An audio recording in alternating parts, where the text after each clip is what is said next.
This is a Wisconsin Sports Zone update. Well, the Packers going to be finishing up the first week of OTAs. They were on the practice field the last 2 days. That has not included cornerback Jair Alexander as he and the team continue to work towards a resolution that could bring him back into the fold. But Alexander has not been forgotten about in the locker room. Safety Xavier McKinney says he speaks with Alexander every day and made clear his support. I just want what's best for you, and I'm going to be there regardless, you know what I'm saying? So I've been vocal about that, with him, and like I said, we good friends. So, but we all, we want him here, and but however that situation plays out, that's how it plays out, and I just want whatever's best for him. Alexander going to reportedly come to the mandatory minicamp that is slated to begin June 10th, whether they have a finalized resolution or not.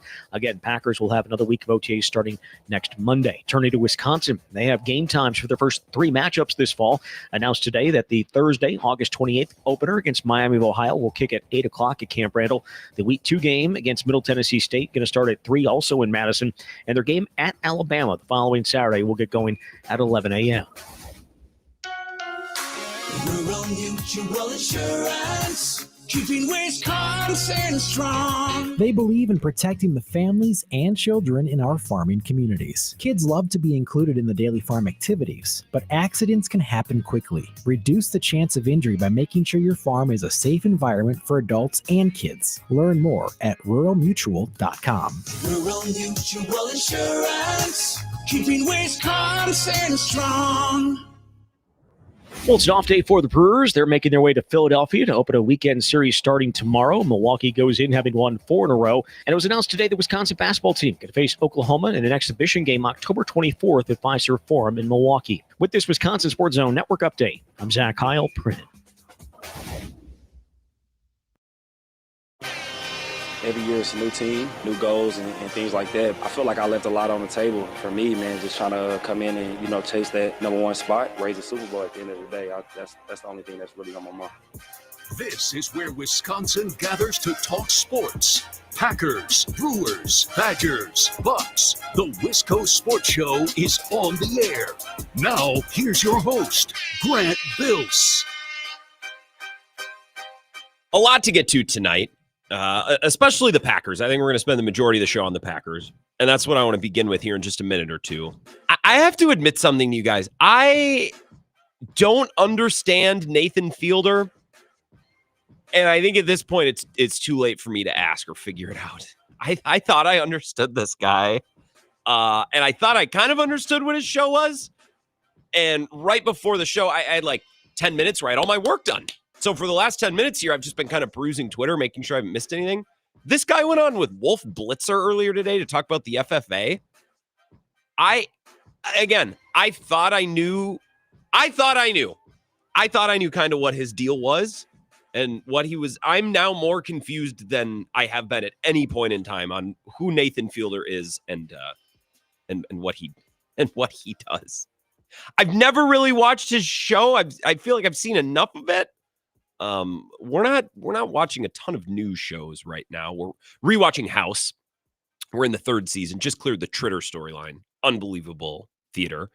I was watching old Survivor clips last night because I want to get up to date because Survivor 50, the cast came out. And I'm like, we were watching old, Coach highlights and Exile Island highlights and David Goliath highlights, that kind of thing. So maybe I should just watch his show. Maybe I should just sit down and do the Nathan Fielder thing. I'll watch How To with John Wilson. I love that show. And I kind of thought that was kind of what Nathan Fielder was about. But now I see him talking about aviation safety with Wolf Blitzer. And again, I have never understood him or his show less. And I feel like now it's too late. I feel like I've missed the boat on that. This is what I get for checking the internet right before the show. This is the Wisco Sports Show. Enough of that. My name is Grant Bills. Thank you for being here. All right, you can listen on the radio as you are now. No Brewers conflicts tonight, so we're not going to get kicked off any of our radio affiliates around the state for a Brewers broadcast. They are off tonight, which maybe means it's a good night to pause from the Brewers talk just a little bit. We've hit them pretty heavy this week. You can watch the show on Facebook and on YouTube. If either one of those is like, hey, I would watch a show there or when I'm not near radio, that would work for me. Well, then go like and subscribe. Like the Facebook page or subscribe to the YouTube channel. Very easy to find, the Wisco Sports Show with Grant Bills. And the show always streams on my Twitter page as well, at Wisco Grant. So I knew I wanted to start with the Packers tonight, but I didn't really know like what the jumping off point is. We can bounce around and talk about all of the different things going on at OTAs, but I normally like, at least at 4 o'clock at the beginning of the show, to have a specific starting point. And a lot of players and coaches met with the media yesterday. There was an open locker room for the first time in forever. So you probably saw clips, if you're following OTAs closely, of Jaden Reed and Jordan Love and Josh Jacobs and Aaron Banks now that he's in Green Bay, and Nate Hobbs and Matt LaFleur was at the podium, obviously. So typically when that happens, when there's an open locker room, Mike Clemens dumps all the audio into our email, normally in the middle of the night, because that's how Mike works. And most of the time, I will pick through and kind of find what I think is like, okay, that will make a good topic. Or that's a good starting point for the show. Let's play that bit of audio and we'll talk about it and we'll go from there. I tell you what, I was planning on doing that this afternoon. I was gonna sift through it all and dig through it all. But Mike was on with Bill earlier today, and Mike is always great. 10 out of 10 from Mike. The first segment with Bill, I have them all downloaded here in front of me. There were 6 cuts of audio, and I think all 6 of them, when played in order, when we talk about him, perfectly encapsulates and perfectly summarizes day 1 of OTAs and gets at the main things.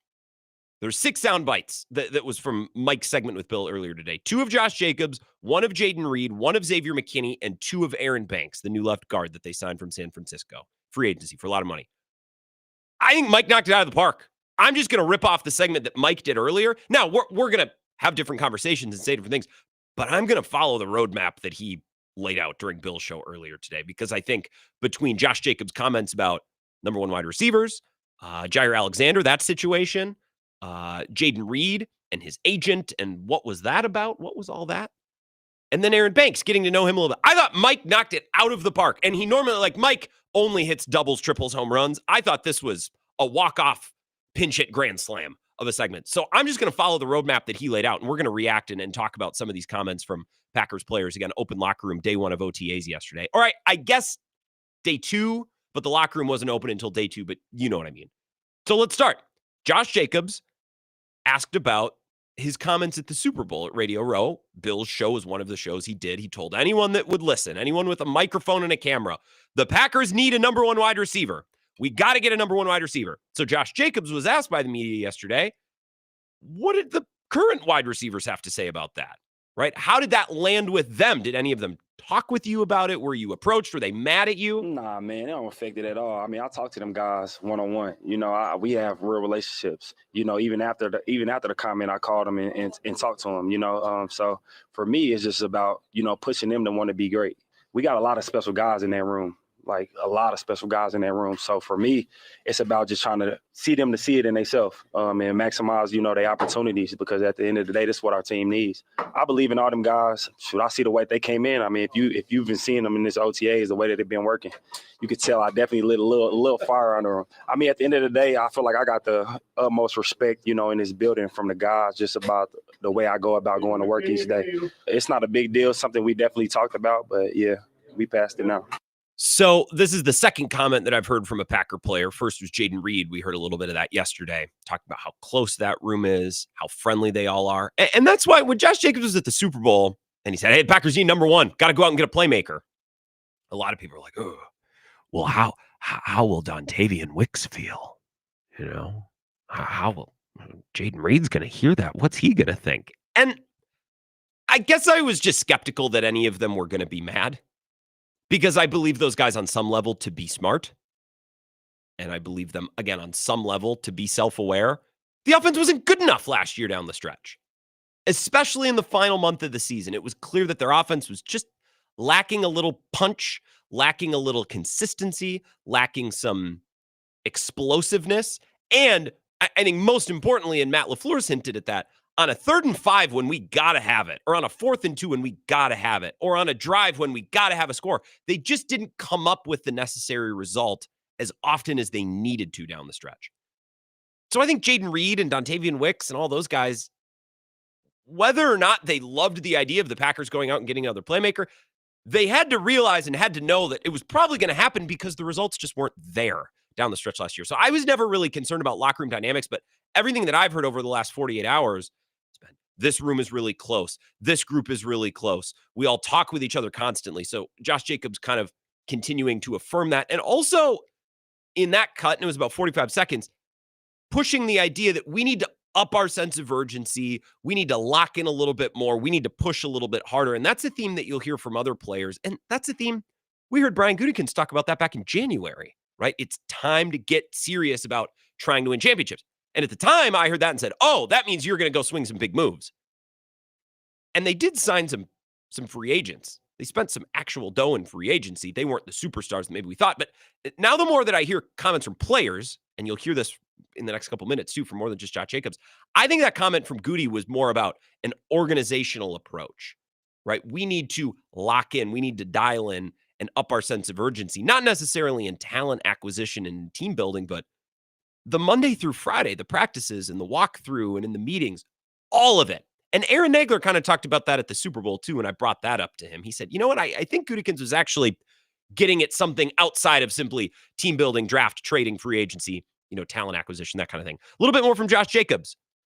When do you think, or how do you think Jordan Love will become a little bit more forceful as a leader, a little bit more of a stern voice? When is that going to happen? He already doing it. I think Jordan, I think he's comfortable, and what I mean by that is like, he understands this offense in and out. He understands defenses. So now he's at the point where he can just play and really be who he is. But he definitely has been more vocal, whether it's at practice or even in the meetings, man. If he sees something he don't like, he's speaking up. And, that's something so me and him also talked about, just about being a guy. You the quarterback. You got to be that guy. And I'm not saying that he's not that guy, because he definitely is, but just on a more vocal level. But he's definitely stepped up a lot this year. I've definitely seen a big change in it. Okay, so that's good to hear. That's good to know. I talked about at the end of the season last year, I thought Matt LaFleur took a little bit of a step back as a coach. Decision-making, game planning, play calling, sure. But it became clear to me by the end of the year that his message or his button pushing during the week, it just wasn't landing, because it was the same mental mistakes, the same inconsistencies, the same types of penalties that were killing this team. And it was just clear that Matt LaFleur didn't have the oomph, or he didn't have the answers that this team needed. And I think part of it was he needed some backup. I don't think it's a coincidence that when asked about Jordan Love and how he needs to get better moving forward, Matt LaFleur didn't say he needs to lean on his mechanics, like we heard from Greg Cosell yesterday. He needs to work on his footwork. He needs to do that. He said he needs to be more of a leader. And I think Matt LaFleur, in saying that, was saying, I need backup at practice, because I can only tell these guys to focus and to lock in and to be mature and to be more intense. I can only say that so many times before, they're just going to tune me out, especially if they feel like they can go back to the locker room after practice and kind of, hang out together and be like, could you believe Matt today? Real stick up his ass.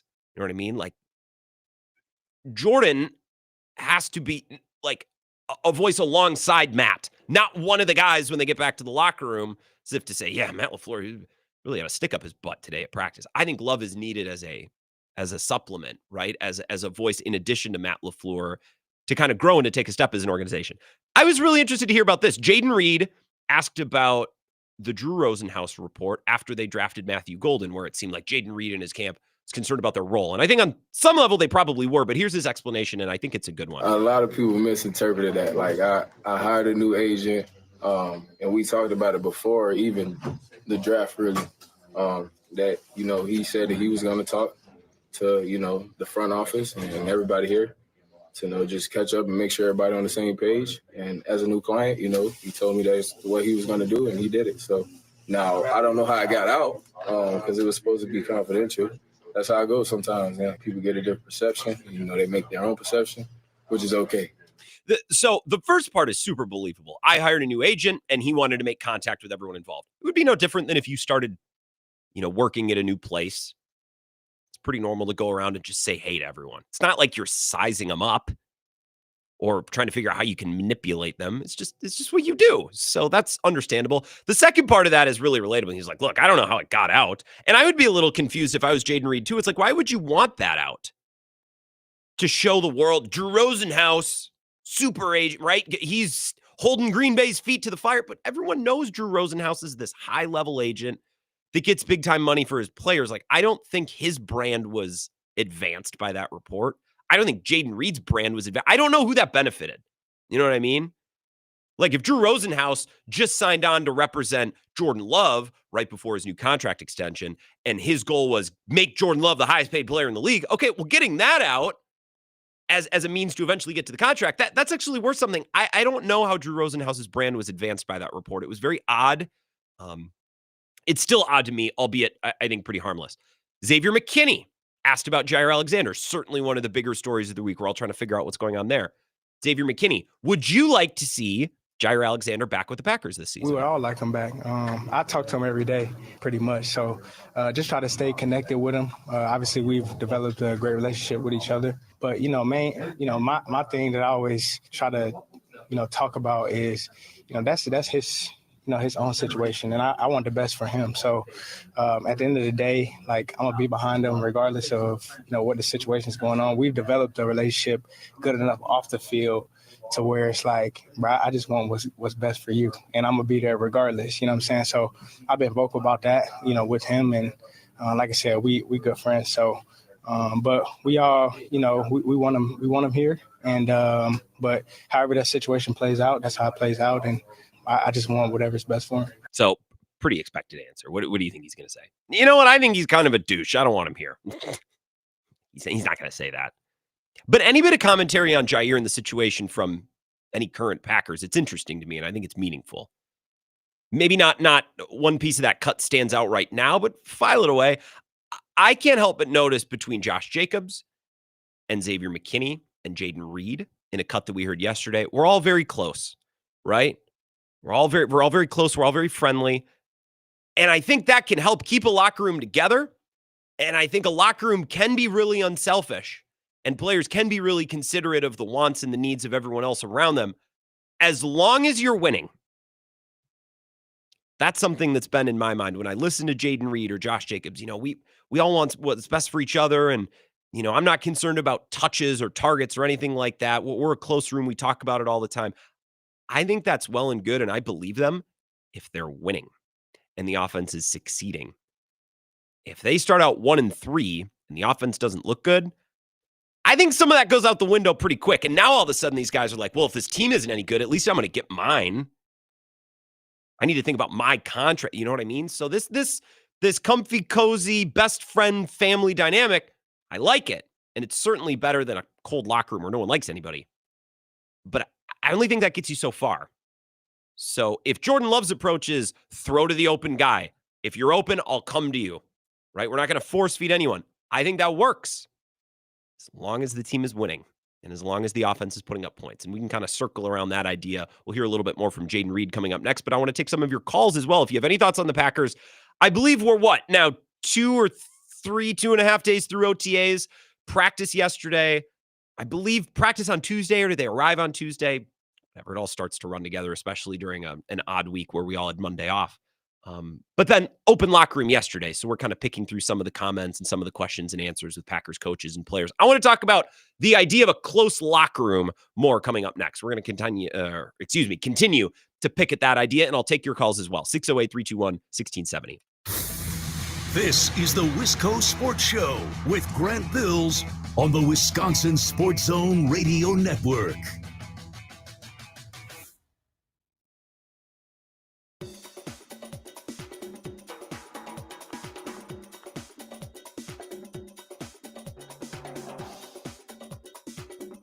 The Wisco Sports Show will resume in 3 minutes.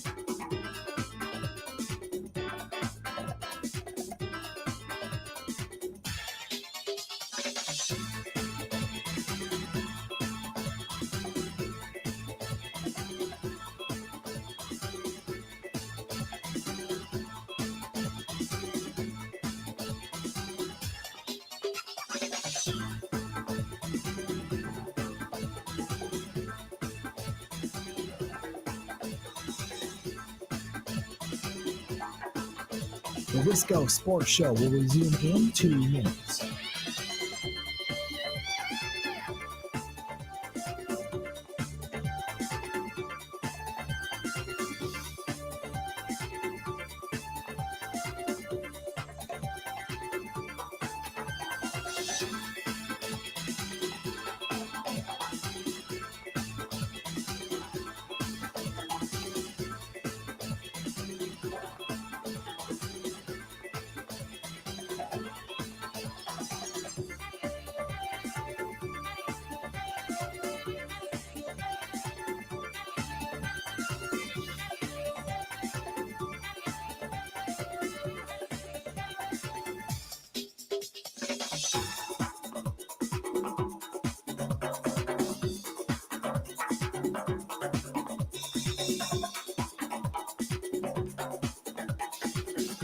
The Wisco Sports Show will resume in 1 minute.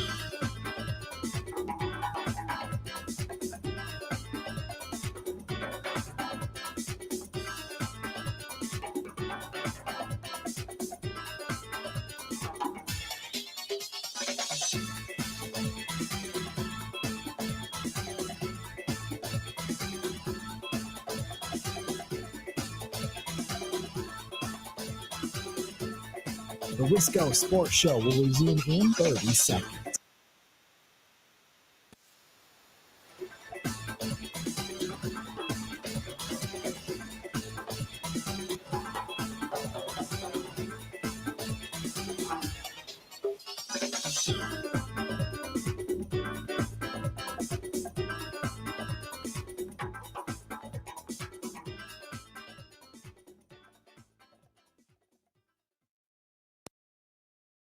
I mean, thank God we got a group that we all love each other. So, we all got each other back. One day I'll have a good game. Then Wicks have a good game. Then Chris have a good game. Then Rome have a good game. Then Bo have a good game.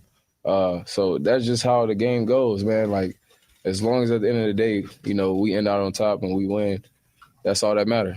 I'm not the type to care about targets. Like, I really don't care about it. Like, I could have 2 targets. If we win, I don't care. There you go. That's Jaden Reed yesterday. It's exactly what I'm saying. It's great to have a deep room with lots of talent.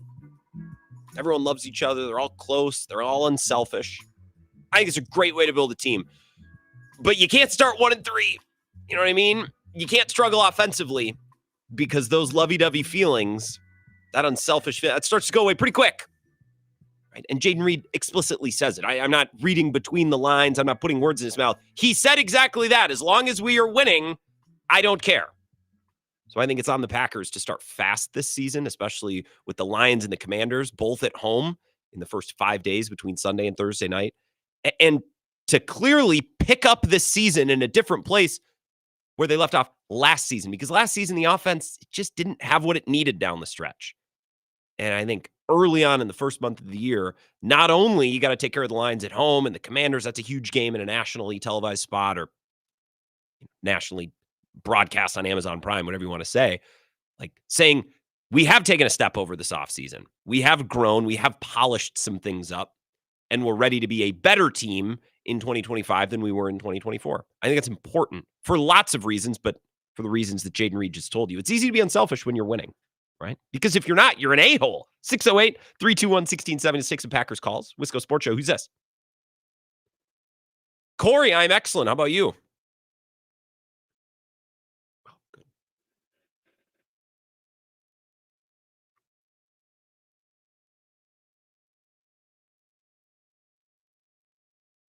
Mm-hmm.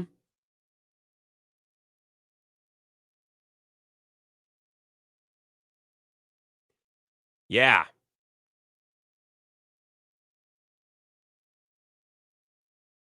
Yeah, it was kind of a fun, lighthearted. It's like, man, your season kind of crashed and burned at the end. I didn't like that. Yep.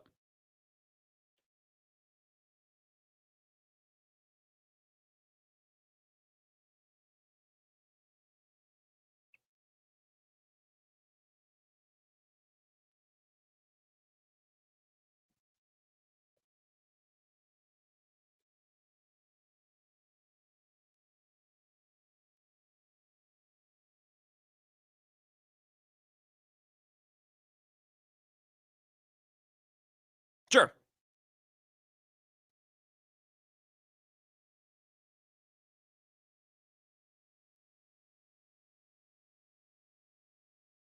Yeah. Yeah.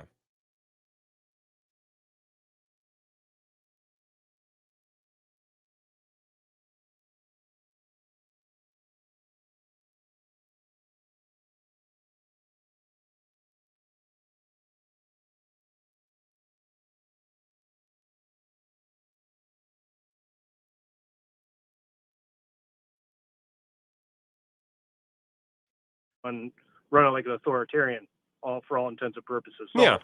I hope Jordan Love keeps maturing as a leader and saying, like, I'm the one that's in charge here. You're not the ones that are in charge here. Mm-hmm. You guys are I am in charge of, like, who's getting the distribution of passes, et cetera, et cetera. And I definitely could see it being Drew Rosenhaus that leaked that out, because if you ever seen Glenn Ross, he's like Alec Baldwin's character. Always be closing.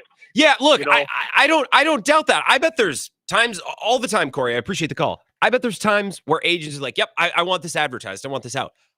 I don't know that anyone's brand was furthered in that. It was odd. You know what I mean? Jaden Reed's explanation of why Drew Rosenhaus met with Brian Gutekunst and why they connected, that makes total sense. The idea to need to shout it from the rooftops from Adam Schefter is like, it's bizarre. If Drew Rosenhaus negotiates a $200 million contract for a quarter, yeah, I'd want that out. You had a meeting to check in on the job status of a wide receiver who's kind of number one on his team, but still not that great. Like that, what does that do for Drew Rosenhaus? I don't know that it hurts him, but I certainly don't think it helps him that much either.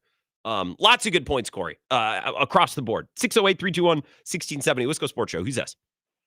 Grant Bills, how are we looking? Cone, hey, Cone Roller. It's been a little bit. I'm looking good. How about you?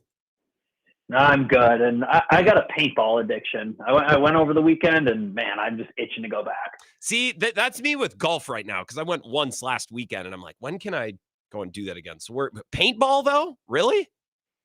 Oh, yeah. It was bachelor party, 13 people, got some good teams, good, 3 hours, good, just good camaraderie. I think this Packer locker room would benefit from a paintball outing. I bet. Offense versus defense. Ooh, offense versus defense. I like that. I think I'd take Jeff Hafley in a game of paintball before I'd take Matt LaFleur.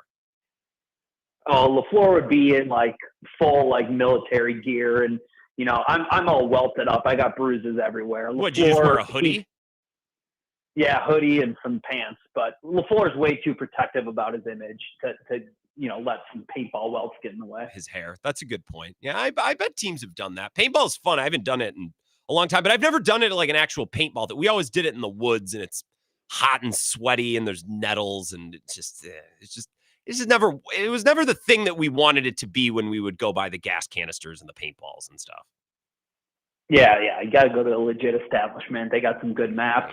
Recommend one outside of Kakana. No free plug, but recommend them. I forgot what they're called, so never mind. Maybe I'll do some Googling. What are you watching for during these, mini camps? What am I watching for? I mean, it's nothing overly important. It's a lot of little things. O-line alignment I was interested by that the other day without Elton Jenkins around. Jordan Morgan playing right guard and not competing or rotating at left tackle. I was interested in that.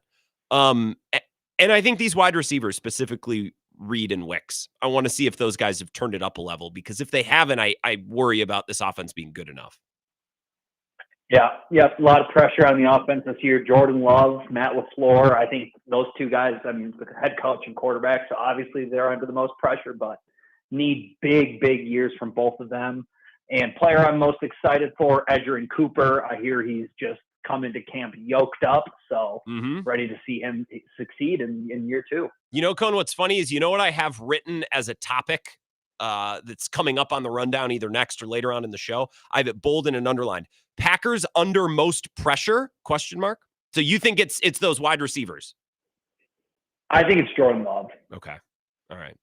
I think so too. And I have some audio, Cone. That's a great call. Nice to hear from you. I have some audio from Colin Cowherd and Nick Wright talking about Jordan Love's standing in the league and what he needs to show in year three. Because I think Jordan Love is a guy that we're fully not exactly sure on yet. And there's not a lot of those guys in the league. I'm not sure about J.J. McCarthy because he hasn't played yet. Not really sure about Caleb Williams because it's year two and year one was kind of a mess. But I feel like with most quarterbacks, Burrow and Lamar and Josh Allen and even Brock Purdy to a degree, I think for the most part, we know who all those guys are. Now, that doesn't mean that they can't achieve it alone. That doesn't mean that Josh Allen can't win a Super Bowl or that Joe Burrow can't win a Super Bowl just because they haven't. That's not what I'm saying. But I kind of know who all those guys are. I am not 100% fully sure yet what Jordan Love is. I think I have an idea.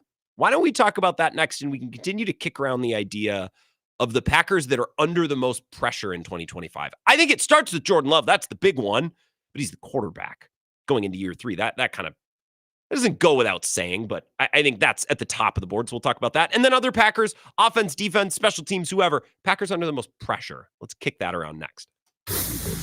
This is the Wisco Sports Show with Grant Bills on the Wisconsin Sports Zone Radio Network.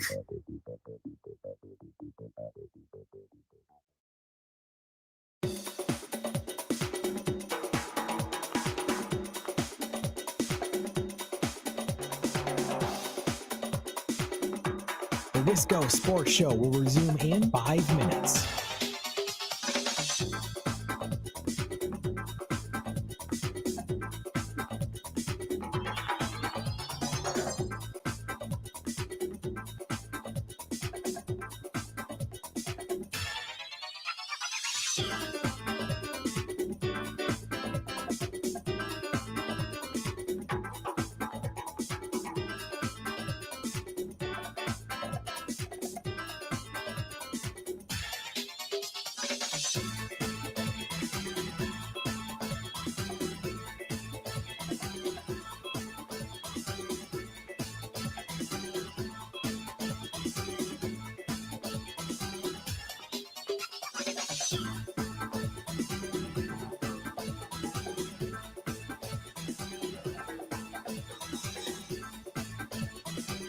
The Wisco Sports Show will resume in 4 minutes.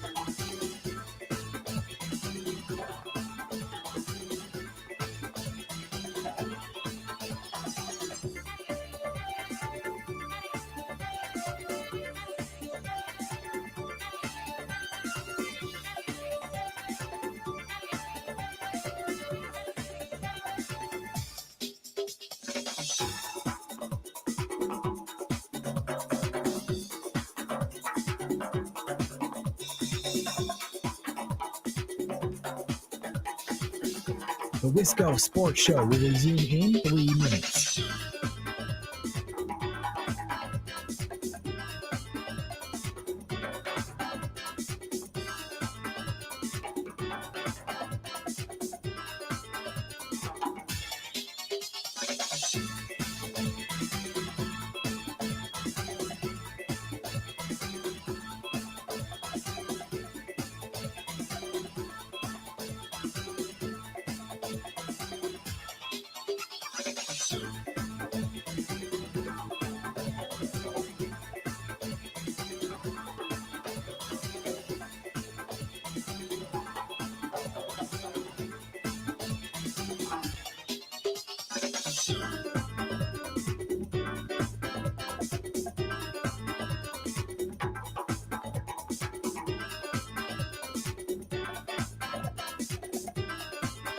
The Wisco Sports Show will resume in 2 minutes.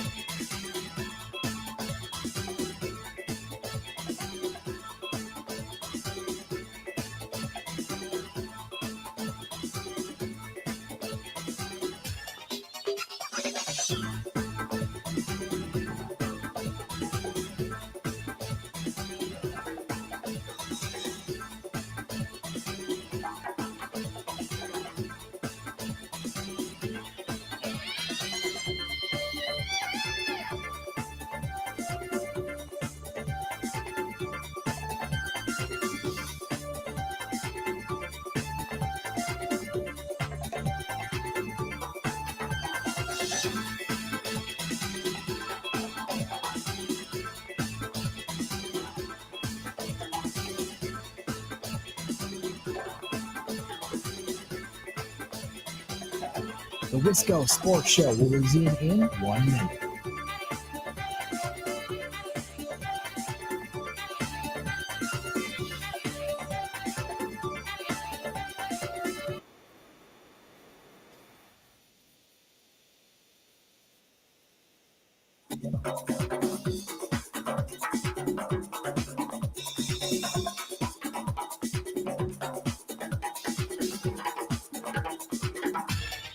The Wisco Sports Show will resume in 30 seconds.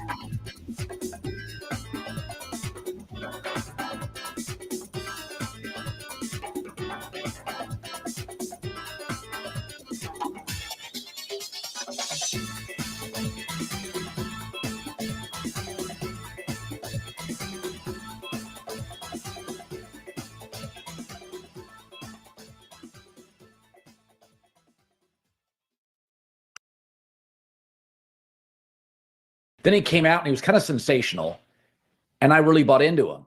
And then it's as if the league defensive coordinators got all this footage and they found holes. And at the end of last year, you're like, oh, people have caught on to him. This is now it would be a sophomore slump for anybody else, but he was like in his fourth year. Fifth year, yeah. And so I want to see him. So now it's like an NBA playoff series. Like you get worked, then you change things, and then there's stages and coaching, adaptations to a playoff series. Yep. Yeah. So now I've seen Jordan shock the league. Now I've seen people react and he struggles. Now I want to see his next hand with Matt LaFleur. That's why they drafted to me a receiver in the first round, because they're like, listen, he may need a little more help than we think here. But so I'm not sure Baker's better. I think Jordan's got a hell of a whip and he's a really good athlete, but he's one of the last quarterbacks in this league, Jordan Love. I'm not sure. I know who's bad. I know who's good. I know who's pretty good. Jordan Love is the last. I'm not really sure what he is. It's Colin Cowherd with Nick Wright from earlier this week. I agree with everything he said. I'm not fully sure what Jordan Love is yet. I think this offseason was a little admission by Green Bay. Like, yeah, he might need a little bit more help than the last two guys have, Rodgers and Favre. So I agree. I agree on all fronts. A much better take, a much better segment than whatever he was doing with Aaron Rodgers being outside the top 10 all time. Very bizarre. And we listened to a little bit of that last night in hour number 2. This is the Wisco Sports Show. I'll take your calls on the Packers. That's where we're beginning in hour number 1 today. 608-321-1670. Picking through some of the audio yesterday from the Packers open locker room and talking about which Packers are under the most pressure in 2025, which is such a cliche sports radio topic. But you know what? Last week, I tried to mix a little NBA in, here and there, just sprinkle. And it was not met with excitement. Not a lot of critical acclaim, let's say, for my NBA takes. Okay, I have 2 minutes worth of takes on the Western Conference Finals. We'll do that at some point tonight. Maybe the last segment of the hour. It's a good place to kind of hide that. But I told you, all right, guys, you don't want me to talk about the East or the West Conference Finals? Don't want me to talk about Giannis? Fine. Let's just do Packers low-hanging fruit. Which Packers are under the most pressure in 2025? Yeah, let's do that. Low-hanging fruit. So, please, 608-321-1670. Which Packers do you believe to be under the most pressure in 2025? We talked about this with Cone. Cone earlier called in right before the break, and he said Jordan Love. I think Jordan Love is on a plane of his own, in a tier of his own, in a category of his own for the Packers in 2025. Year one, there's a lot of growing and learning early on. And then in the second half of the year, he got hot. And the whole team just kind of got on this flow state where everything was working. And then in year number 2, there were plenty of good things from Jordan Love last year. Like, people describe Jordan Love's 2024 like it totally sucked. It didn't suck. It wasn't amazing. It wasn't great. Certainly not throughout. And there were some big-time dingbat plays. The interception against the Rams and then the interception at home against the Lions. So far from perfect. I think some are describing Jordan Love's 2024 as a little bit worse than it was, but whatever. Rookie year was a tale of two halves. Year number 2, I think, was sophomore slump-ish. He was dealing with an injury, which I minimize a little bit more than a lot of Packers people and Packers fans do, but that's fine. We'll never really know how last season would have gone had he been fully healthy the whole time. I think it would have gone better. I don't know that it would have gone that much better and as much better as many Packers fans and Packer people say, but whatever, we can leave that alone. I think Jordan Love is on a tier of his own in terms of pressure and expectation to perform this season. Because, we can kick around what Matthew Golden is going to add. And, I'm really, really fixated on Jaden Reed and Dontavian Wicks taking a step and growing and becoming more consistent. But if Jordan Love never really gets it going, And it's just kind of like it was last year, like some good moments and some bad moments mixed together for some games that were fine. You know what I mean? And the further we get away from last season, Packers fans and media fanboys want to just play these highlights of, oh, did you see this throw against the Lions where he just whipped it across his body and laid it out for Christian Watson? Okay, yeah. If you want to dig through all of the film from last year, you can find some plays that make him look like one of the best quarterbacks alive. Totally. But the problem with last year is it's just a little too inconsistent. Like, you'd have those great throws, and then you'd have throws that weren't so great, and then a lot of other throws that were middling, some of which were dropped, some of which, like, it was just a big stew, and it was a big mix. So it was a fine season. It wasn't terrible. It wasn't great. This year's got to be a little bit more refined, right? Cut out more of the bad decisions, cut out more of the bad throws, make the routine a little bit more routine. You need to be able to deliver that ball on time, on target, 2nd and 6, right across the middle, like 99% of the time. The easy throws have to be easier. The routine throws have to be more routine. It just needs to be more refined for Jordan Love in 2025. I don't know that he needs to grow in leaps and bounds. It just needs to be a little bit more refined than we saw last year. So that's obviously where we start. If we're discussing Packers under the most pressure or Packers with the biggest burden in 2025, starts with Jordan Love, but that's just where it starts. We could talk about a dozen other guys. 608-321-1670, another call. Wisco Sports Show. Who's this? Yeah, it's Darnell. Hey, Darnell, what's up? You're early today. What gives? Early, getting off a little early to get out and play a little baseball. Good for you. Good for you. Yeah. And the Scaredy Cats in Madison are going to cancel tonight. I saw some clouds out there. Oh my God, they might. They might cite field conditions from 4 weeks ago, and we'll have to see. You never know. Well, what's up? Well, I was thinking probably the pass rush, just in general. I think that's the part of the Packers that has the most to prove. Just bouncing back from a really rough year last year. Primarily Rashawn Gary. I know his measurables were good last year or whatever, but if we could see a little bit more production out of that guy this year, that would make me feel a lot better. So Rashawn Gary is your answer. Don't give me pass rush, because we could talk about 3 or 4 different guys on the O-line, but you think Gary specifically?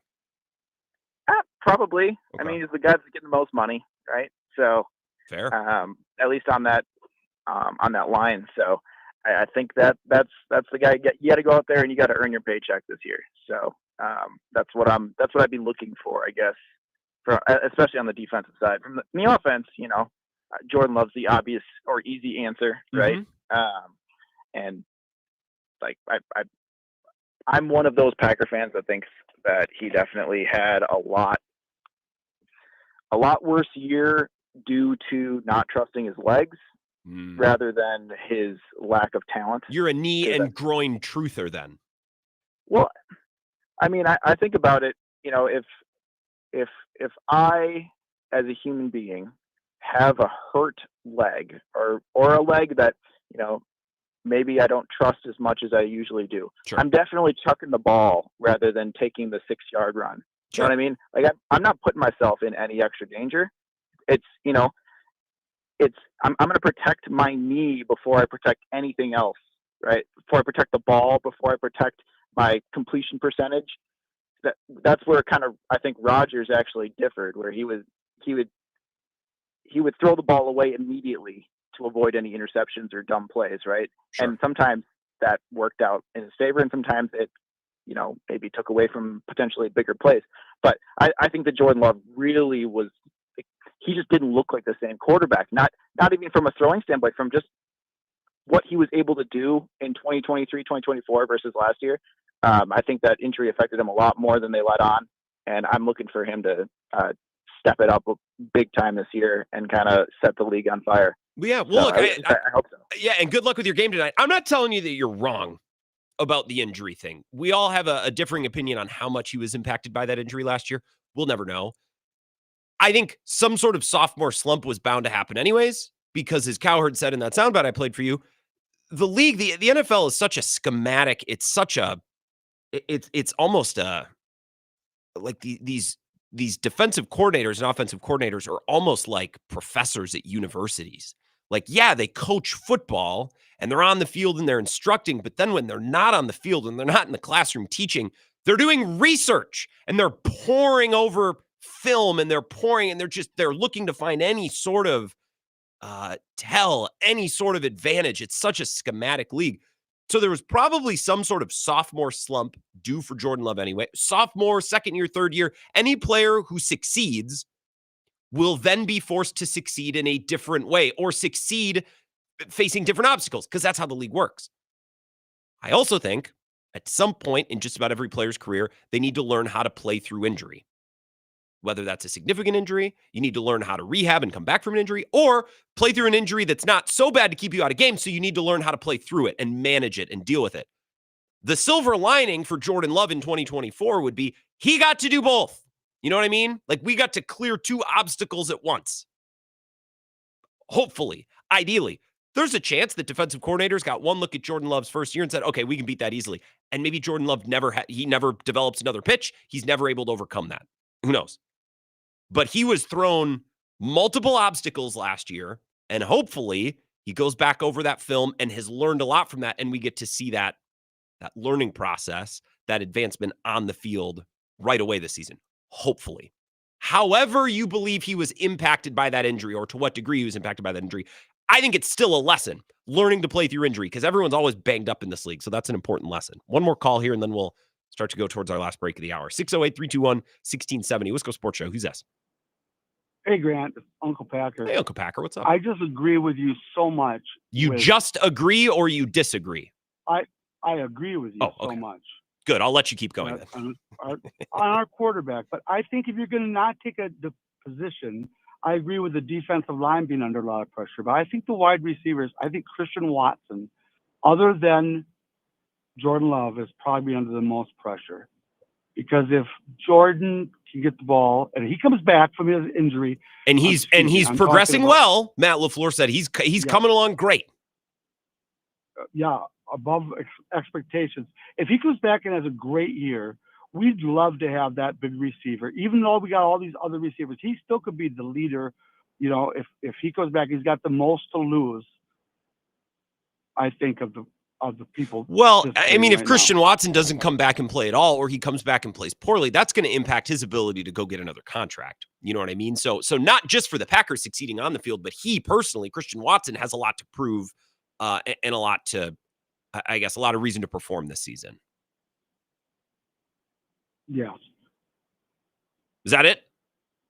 Yep, that's what I wanted to say. Hell yeah, Uncle Packer. Good call. You're normally more long-winded. I don't have a problem with it. Just thought you'd have something else. That's fine. Christian Watson is not really a player who I've had front of mind because I've been, since the week he got hurt, since the Monday and Tuesday after that Bears game in Week 18, I said, you cannot rely on him for anything at any time next year. If he comes back, plays for you and helps, great. But you can't go into the draft, can't go into free agency. You can't think about trades or roster building decisions with any sort of qualifier in your mind that's like, well, when Christian Watson gets, nope. You need to assume that he will never play for you again and build the team with that understanding. Now, if he comes back and gives you anything, great, then it's a bonus.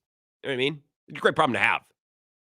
But you cannot operate under any assumption or any expectation that he comes back. And to the Packers' credit, they didn't. They drafted Matthew Golden in the first round. They even took Savion Williams in the third, which I think is more than they needed to do. Like, I think the Packers went above and beyond, which I love. I'm glad the Packers didn't go into the offseason seemingly with this idea, well, we just need to hold our water until week 7, and then we'll get Christian Watson. But you're playing with fire.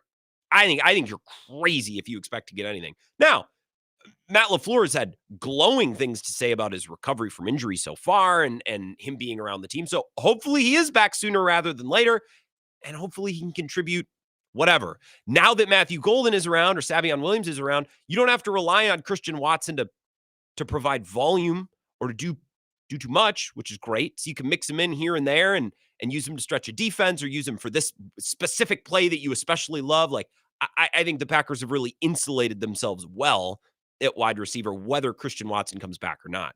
But you're correct, Uncle Packer, in that he's under some pressure to come back and perform, because if he doesn't, he's going to go into free agency with an injury history, a history of drops, not as bad of a history as most Packers fans would tell you, but still, right? Like, he could benefit from a really nice 6 or 7 game stretch at the end of this season, going into the offseason, to show other teams and to prove, like, hey, I can still play, and I'm worth another contract. I'm worth, if not in Green Bay, somewhere else. I think he's under a lot of pressure for that reason. But I think Christian Watson, for me, had kind of become an afterthought this offseason. Maybe after the first 2 days of OTAs, he shouldn't be considered an afterthought, because I think he's coming along really nicely. And it would seem at this point like we should expect to see him on the field at some point in the season, probably sooner rather than later, probably closer to the midway point of the season than the end point of the season. That's just going off Matt LaFleur's commentary, but Matt LaFleur's never offered any commentary on injuries. He never says anything. So the fact that he said anything, albeit positive, you'd expect positive, but I'm just surprised he said anything, which I think could only lead us to think that Christian Watson's actually coming along pretty nicely, which is exciting for him and for the Packers just having another piece. However much that helps him, it's better than nothing. It's better than not having him at all. 608-321-1670. We'll continue to take your Packers thoughts next. And I will also give you an NBA thought, a real quick one before we break at 5 o'clock, because half of the NBA Finals is set. The Thunder will be coming out of the West. It looks like the Pacers will be coming out of the East. I actually thought until earlier today that series was over, but they have to play one more game, right? Now I'm unsure of even that. I'm not 100% sure. But it looks like it's going to be Pacers Thunder. I'll give you a quick 2 minutes on that, and then right back to Packers and right back to your phone calls at 5 o'clock after Zach's update. This is the Wisco Sports Show with Grant Bills on the Wisconsin Sports Zone Radio Network. Bill Michaels here. Are your 2 wheels revved up? Because here it comes. The Big River Rally, where the river meets the road. It rolls into La Crosse on June 27th and 28th. Join us for a weekend packed with action. Stunt shows, a killer bike show, food trucks, all kinds of awesome vendors. Friday, Rod's River Run, with Texas Hippie Coalition lighting up the stage that night. Then Saturday, it's the Big River Rally Ride. Miles and miles of pure freedom. Then Saturday night, Drowning Pool rocks the house. Grab your tickets right now. BigRiverRally.com. That's BigRiverRally.com, and I'll see you there.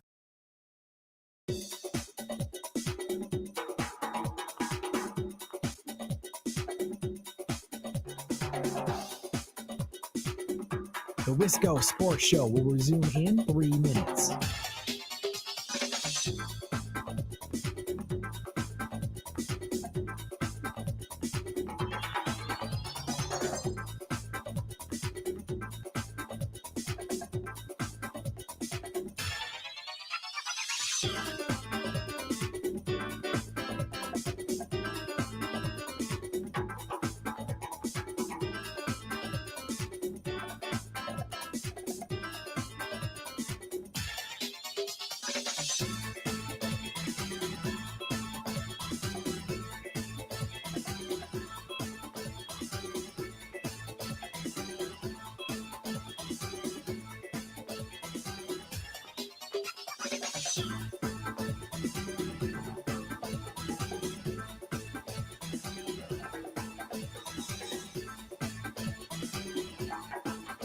The Wisco Sports Show will resume in 2 minutes.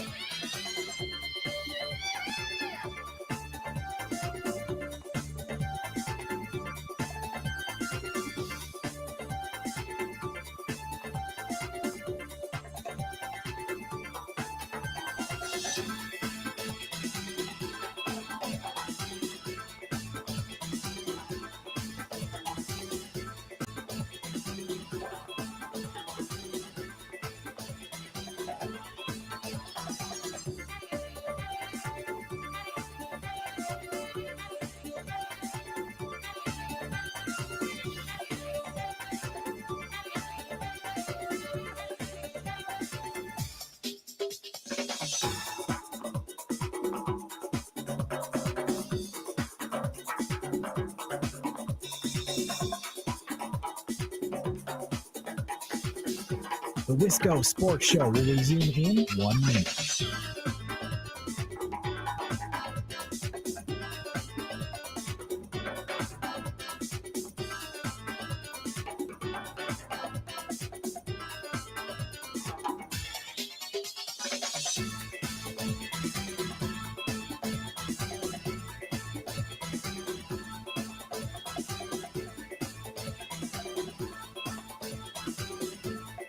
The The Wisco Sports Show will resume in 30 seconds.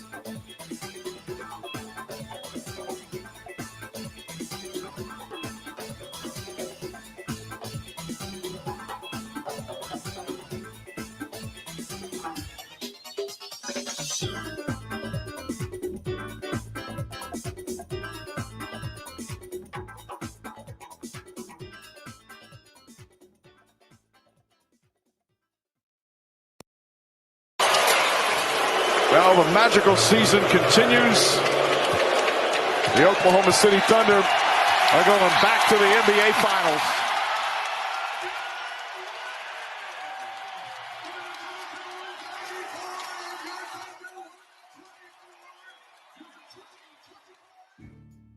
Not the most electric call from Mike Breen, but letting the crowd breathe. And I bet if you're a Thunder fan, that gives you goosebumps. It just, I don't know. The series also felt over before the game. It was a 30-point win. Not a lot of drama there. I'll give you 2 minutes on the assumed NBA Finals. We assume that's going to be Pacers versus Thunder, barring some comeback by the Knicks. I mean, I thought the Pacers would win the series going in. So let's just assume for 2 minutes here, this could be Thunder Pacers instead of Thunder Knicks. It's going to be two of the smallest markets in basketball without a real bona fide star. And that's all the respect in the world to Shai Gilgeous-Alexander. And a lot of respect to Tyrese Halliburton, who's really raised his level in the playoffs and made big shots in huge moments. But those guys are not LeBron or Steph Curry or Giannis or Jokic or, even like James Harden or Joel Embiid. They're new faces. And the ratings will probably be impacted. I brought this up with our friends Bart Winkler and Paul Emick yesterday. I think this is an incredible time for the NBA to have this finals between two small markets with two new brands and new superstars. Here's why. They just signed their new television rights deal, like $77 billion for 11 years or whatever. Insane amount of money for an insane amount of time. The NBA just re-upped. So if the ratings are bad this year, it's not the NBA's problem. It's technically their television partner's problem because they're the ones who have to sign the advertising rights. They're the ones who have to make the money come in, right? Now, if the NBA was looking for a television deal next year, well, then these numbers would be pretty important because they want to puff out their chest and say, look at the finals we just had. It's not the NBA's problem right now. I think the NBA's ratings in this finals, this upcoming finals, we assume between the Pacers and the Thunder, will take a step back. But I think long-term, this is going to be better for the NBA because instead of clinging on to Steph Curry and LeBron, who I'd prefer, I'd rather watch that. But starting next year, we're either going to be able to look at Oklahoma City or Indiana as legitimate. And we're going to be able to look at Shai or Tyrese Halliburton as legitimate. When those guys are put on a Thursday night game on TNT, there's cachet there now in a way that there wasn't before, right? Or in future playoffs. Like next year, if the Pacers are the conference finals again, that's a brand that we know, that we're familiar with, we're comfortable with it, we buy into it more, we watch it, we consume it, we treat it like it's real. Given the NBA just signed its new rights deal, they don't really have to be concerned about ratings in the right here and right now. They probably don't have to be for years, although they want their ratings to be good. Don't get me wrong. I think this is timed perfectly for the NBA. They just locked up their rights deal. They just got their money. This is a perfect year for a slight rating step back, but a step back that will legitimize new brands and new superstars in a league that I think desperately needs new brands and new superstars. Temporary step back, but a potential step forward in the future and couldn't be at a better time for the NBA. There's 2 minutes on the NBA. I hope you enjoyed it. When we come back, we'll continue with the Packers talk and I'll go back to your calls. But first, 2-minute update from Zach Heilbron. No commercials. You know you got such dark eyes.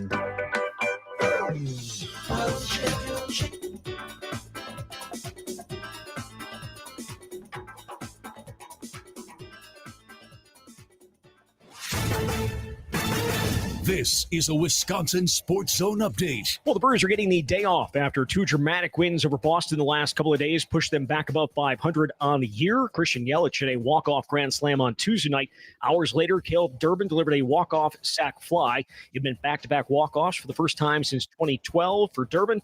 There's never any doubt they'd find a way to get a W in both games.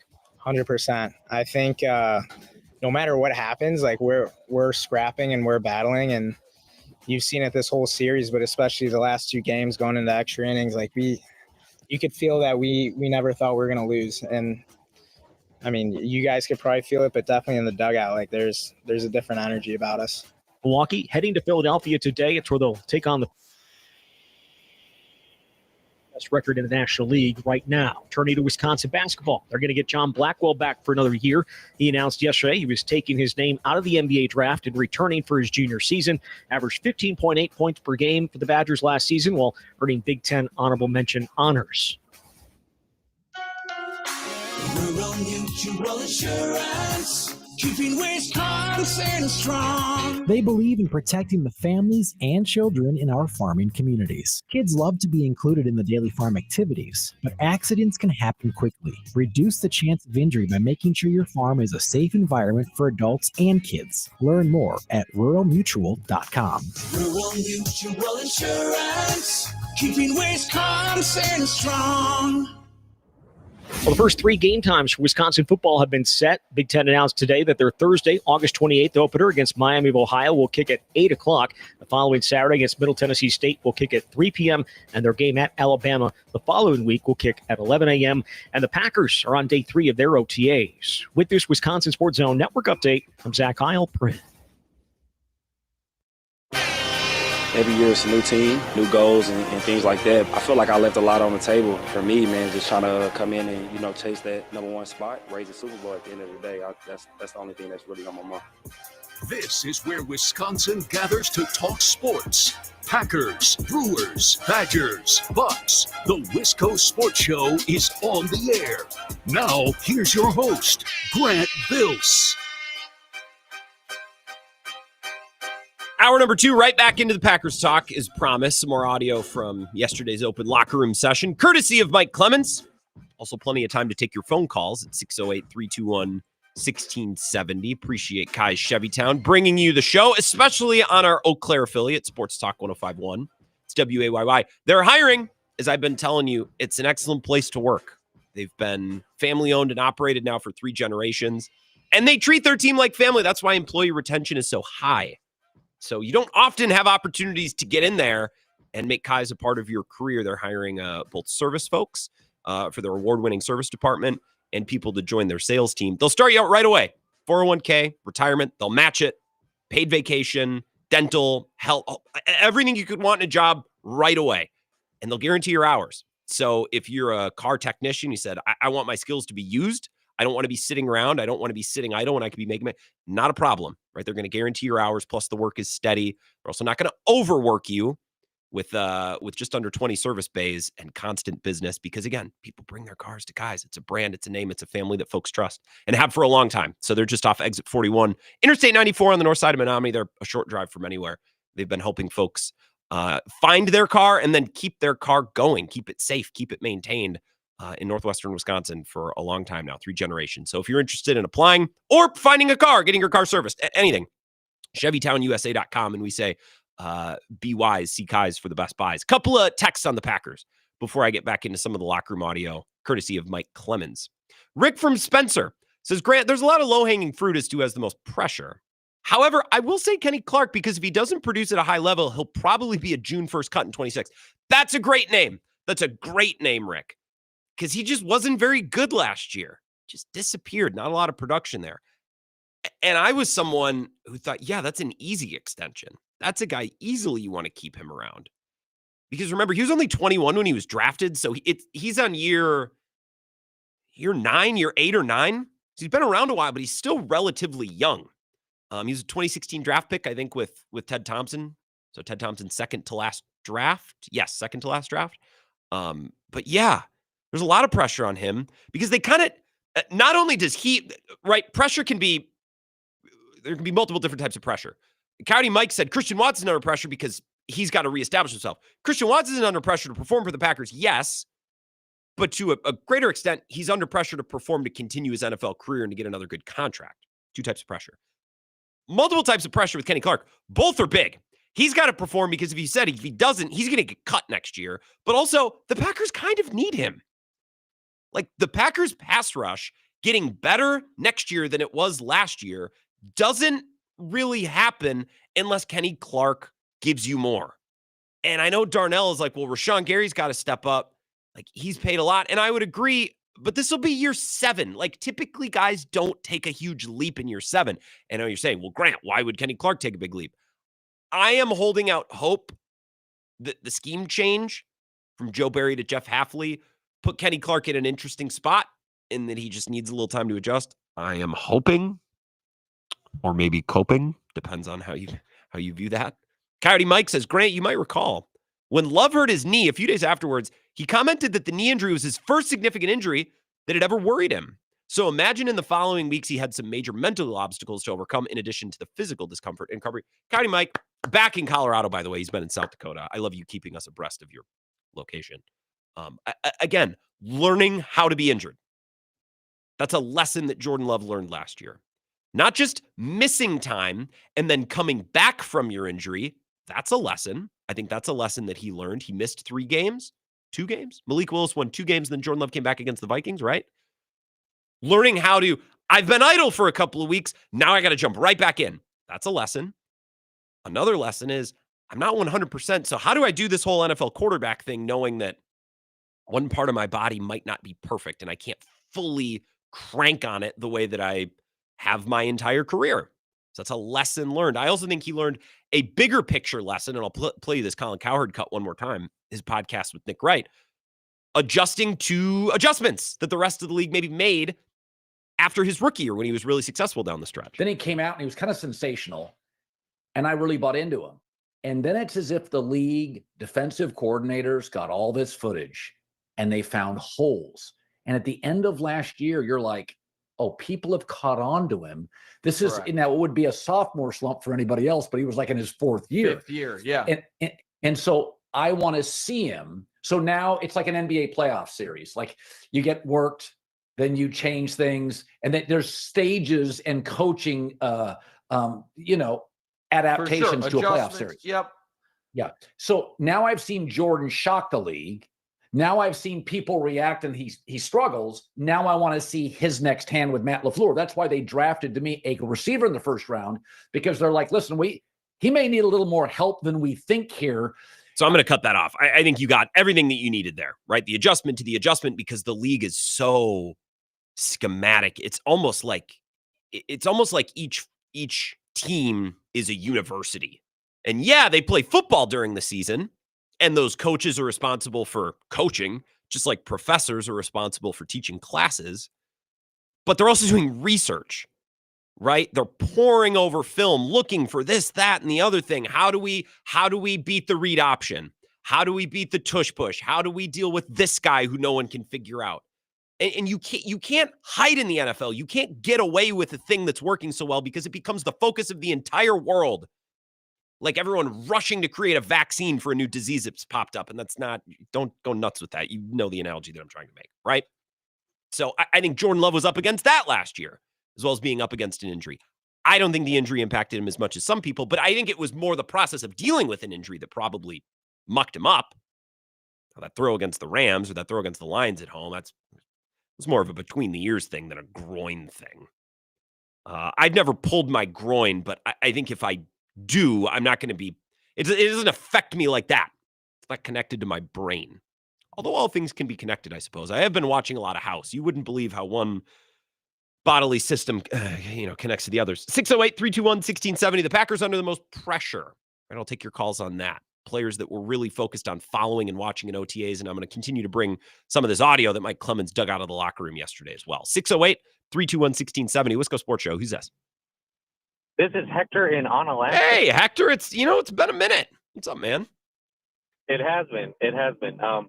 I would say Lucas Van Ness. Yeah.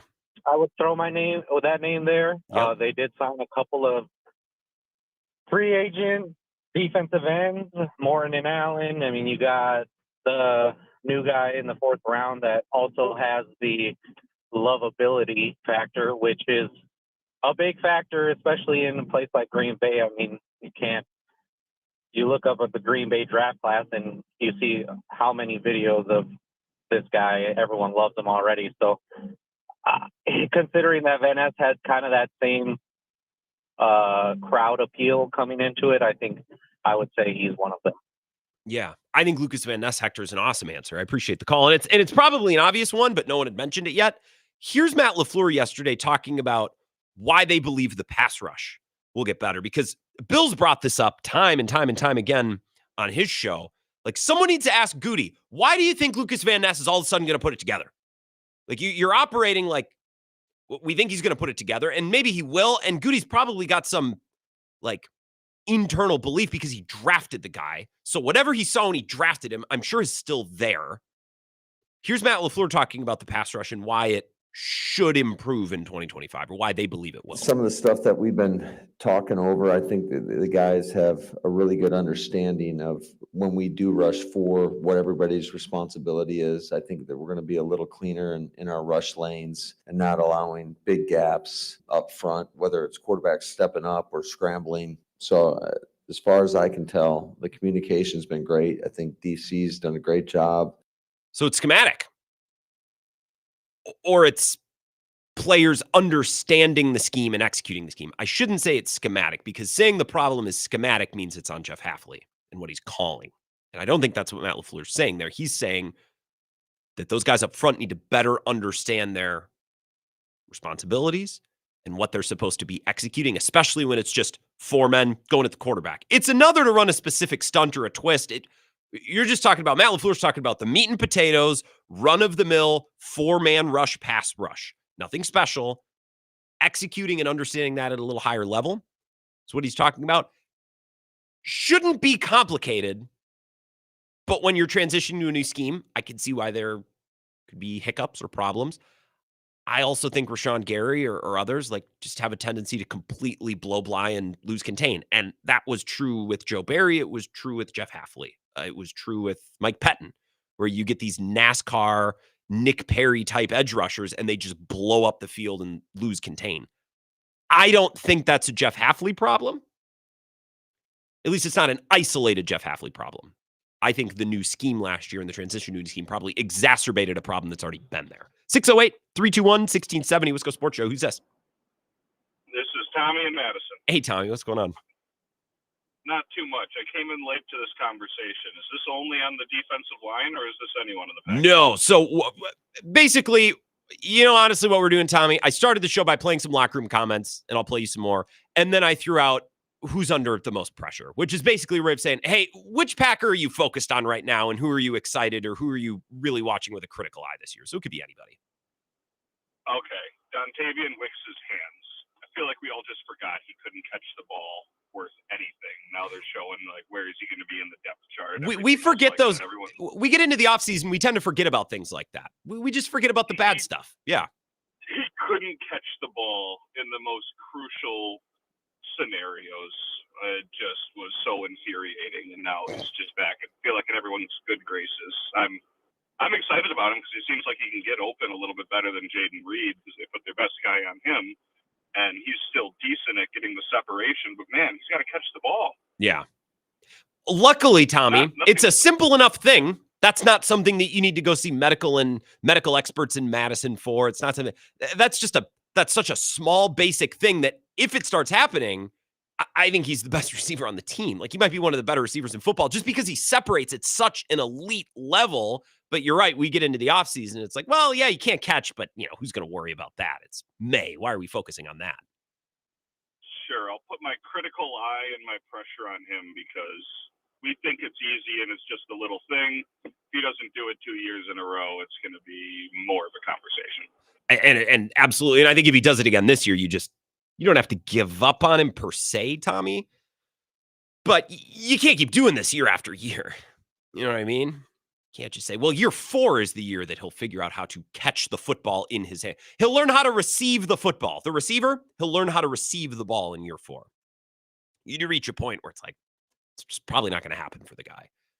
Not to say that year 3 is make or break, but year 3 has to be an improvement from year 2. I would like to see the statistics on Dontavian Wicks between the first and the second half of the year last year, because my eye test and my memory tell me that he had a much better second half of the season than most Packers fans would lead you to believe. Most people would tell you that Dontavian Wicks sucked last year and he couldn't catch the ball. And he did have a lot of drops, and he still probably had more drops than the average Bear the second half of the season. But I do think he settled in a little bit in half number 2. And I think he started to show you a little bit more in half number 2. If he can continue that into year 3, he can be a really high-level wide receiver. Because when we talk about separation and route running, it's not just that he's good at that stuff. He's elite. There's a reason why he got so many targets. Like, if you look at statistics, whether it be separation or whatever, any advanced wide receiver metrics or even simpler wide receiver metrics, you're going to see Dontavian Wicks showing up in groupings that he has no business being in. Like, why is there a polar bear in Arlington, Texas type situation? Like, there's Jamar Chase and Justin Jefferson and AJ, and Dontavian Wicks is in there? Because the traits that make Dontavian Wicks good, his footwork and route running and separation, are elite. Not just pretty good. Truly elite. To the point where if he could just catch the ball, he might just be the best wide receiver on the team. And he could be on the short list of being one of the better wide receivers in football. Not top 5, but like, I think better than most Packers fans would say at first blush. The whole catching the ball thing is an important part of playing wide receiver. So if we're talking about players that are under the most pressure in 2025, or players that the Packers need to perform, forget about pressure, forget about stress, or just say, hey, who do the Packers really need to ball out? I think my list, after Jordan Love, of course, starts with Wicks and Reed going into year 3. I just think they need to refine and improve and take a step in year 3 that we kind of were hoping and expecting in year 2 didn't really happen. It's got to happen this year. Because if it happens this year and Romeo Doubs and Tucker Kraft are still there, and then you get anything at all from Matthew Golden and Savion Williams, that's a recipe for the offense to really take a step. And we even got calls on Bill's show earlier today. You got to fix the defense. The defense, I'm still worried about the defense. Guys, the defense wasn't the problem down the stretch last year. The offense was. What was the final score of that Eagles game? It was 22-10 or something like that. Like, the defense wasn't the problem. I'm not telling you the defense was the 85 Bears, but the defense was not this car crash that a lot of folks would lead you to believe. One more text. Rye Guy says, Love is under the most pressure to improve. He has the weapons, running back, tight end, and O-line. If he can't perform at a high level now, he never will. He's got the paycheck now. He's got to prove he's worth it.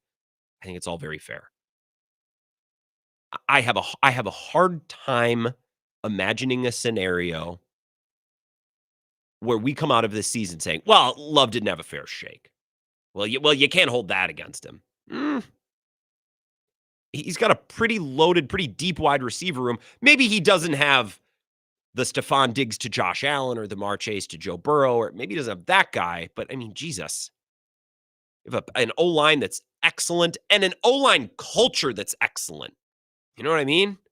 It's just a sturdy, protective situation. A tight end who I love, a deep wide receiving room, and a stud running back, and an offensive-minded head coach. You're absolutely right, Rye Guy. We're not going to come out of the season saying, well, Jordan Love didn't have a fair shake. Well, you can't judge him on that. Yeah, we can and we will. And that's why year 3, I think, is going to be the barometer year for Jordan Love. And Bill Huber has said that on this network. Ryan Wood has said this on this network. I believe Mike Clemens would say that, although I don't remember him specifically saying it, but I think he would agree as well. Let's take a 3-minute break. We will continue to talk Packers next, and I'll continue to take your phone calls next. 608-321-1670. More from you next.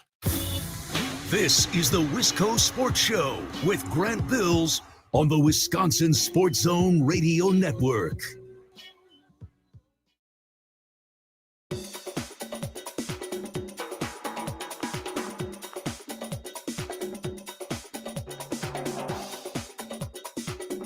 The Wisco Sports Show will resume in 3 minutes.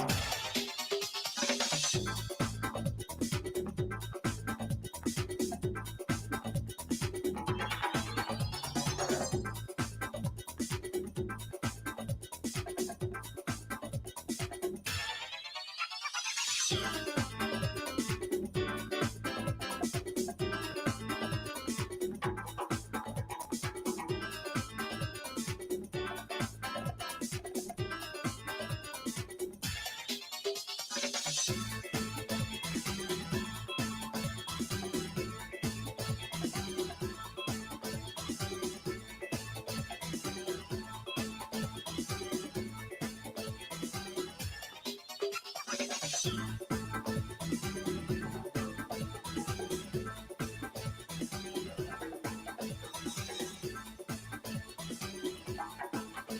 Wisco Sports Show will resume in 2 minutes.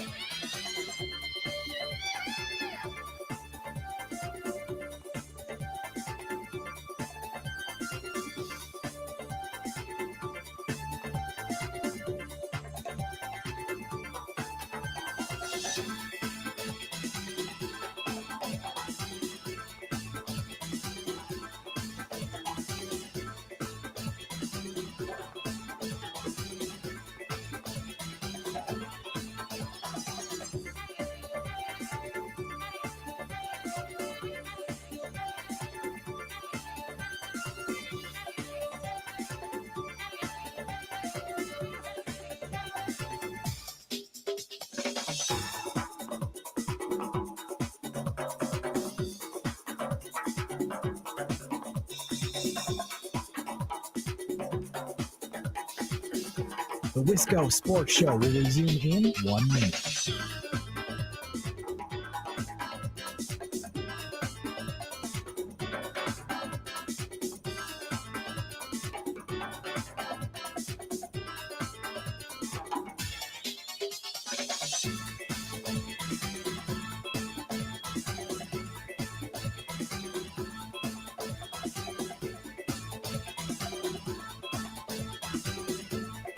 The Wisco Sports Show will resume in 30 seconds.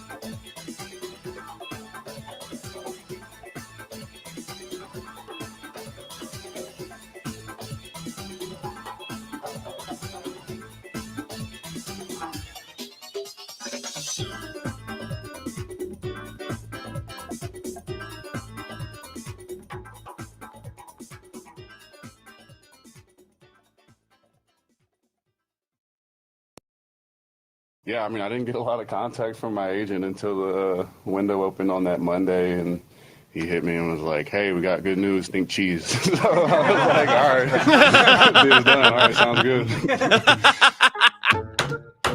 Oh, jeez, because we're in Wisconsin. That's Aaron Banks. I almost said Nate Banks. God, they got two free agents that I'd never heard of, and they both have the most nondescript names imaginable. Nate Hobbs, Nate Banks, Aaron Hobbs, Aaron Banks. So I'm going to struggle to remember those names until the season actually starts. I have another comment from Aaron Banks, courtesy of Mike Clemens, that I want to play for you here in a couple minutes. I thought he had a really interesting take on what happened with the 49ers and how he still feels about it. Nothing from what I read from that situation that he has against John Lynch or the 49ers, but losing a Super Bowl with the team and the impact of that and the toll that took on him, I thought it was a very interesting look inside the mindset of a player who's been in those big games and failed to come out victorious. I thought that was interesting. So that's coming up in a few minutes. But first, a couple callers on hold. I don't want to make you wait any longer. 608-321-1670. I'll get to you both here. Wisco Sports Show. Who's this? Grant, Tony from Texas. I heard Arlington, Texas, and a polar bear, and I had to call. I don't know where that meme came from. You might be familiar with that meme, but that's used anytime there's like, these are the 5 players all time who have accomplished this stat line. And it's like LeBron, Kobe, Tim Duncan, and Deion Waiters. Like, what? How'd that guy get in there? That's the meme that's always used. I got a Tim Duncan story that's kind of funny. So I'm a highly successful AAU coach on and off the court, Grant. You have told me that a time or two, yes. And you know that your public knows that, your audience. My public. So the team has been kicking some butt, but off the court, I feel like I could do a little bit more, And okay. A beautiful blonde woman was there before our game. And I'm like, I'm going to go talk to this person. This woman looks like she is someone important. So I started talking to her and flirting with her.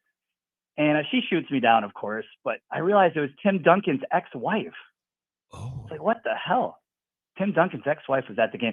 Google her. What a story, man. She threw Tim underneath the bus, that poor guy. How did she shoot you down? Was it kind? I could just tell the type, She's just kind of, oh, yeah, I'm here for this game. My team's out of San Antonio. I'm like, and then, she said her name was like, I don't know, Sarah Duncan or whatever the hell her name was. So you didn't directly make a request and she didn't directly say no. You were just feeling it out and it was clear. Okay. Yeah. Good. Some men can't pick up on that, Tony. I don't know why I question you. It's not a surprise, but it's nice to know that you're aware. I get it out before I get shot down. I got to keep my pride up. But sure. hey, the Packers are underneath the radar because I think because of, the Lions are the darlings and the Bears are the up and comers with Ben Johnson. And I do think there's a little bit more pressure on Matty LaFleur this year, our guy Matt LaFleur. But if Jordan Love can just perform like an above average quarterback, they got the team to do it. I agree. mean, they really do.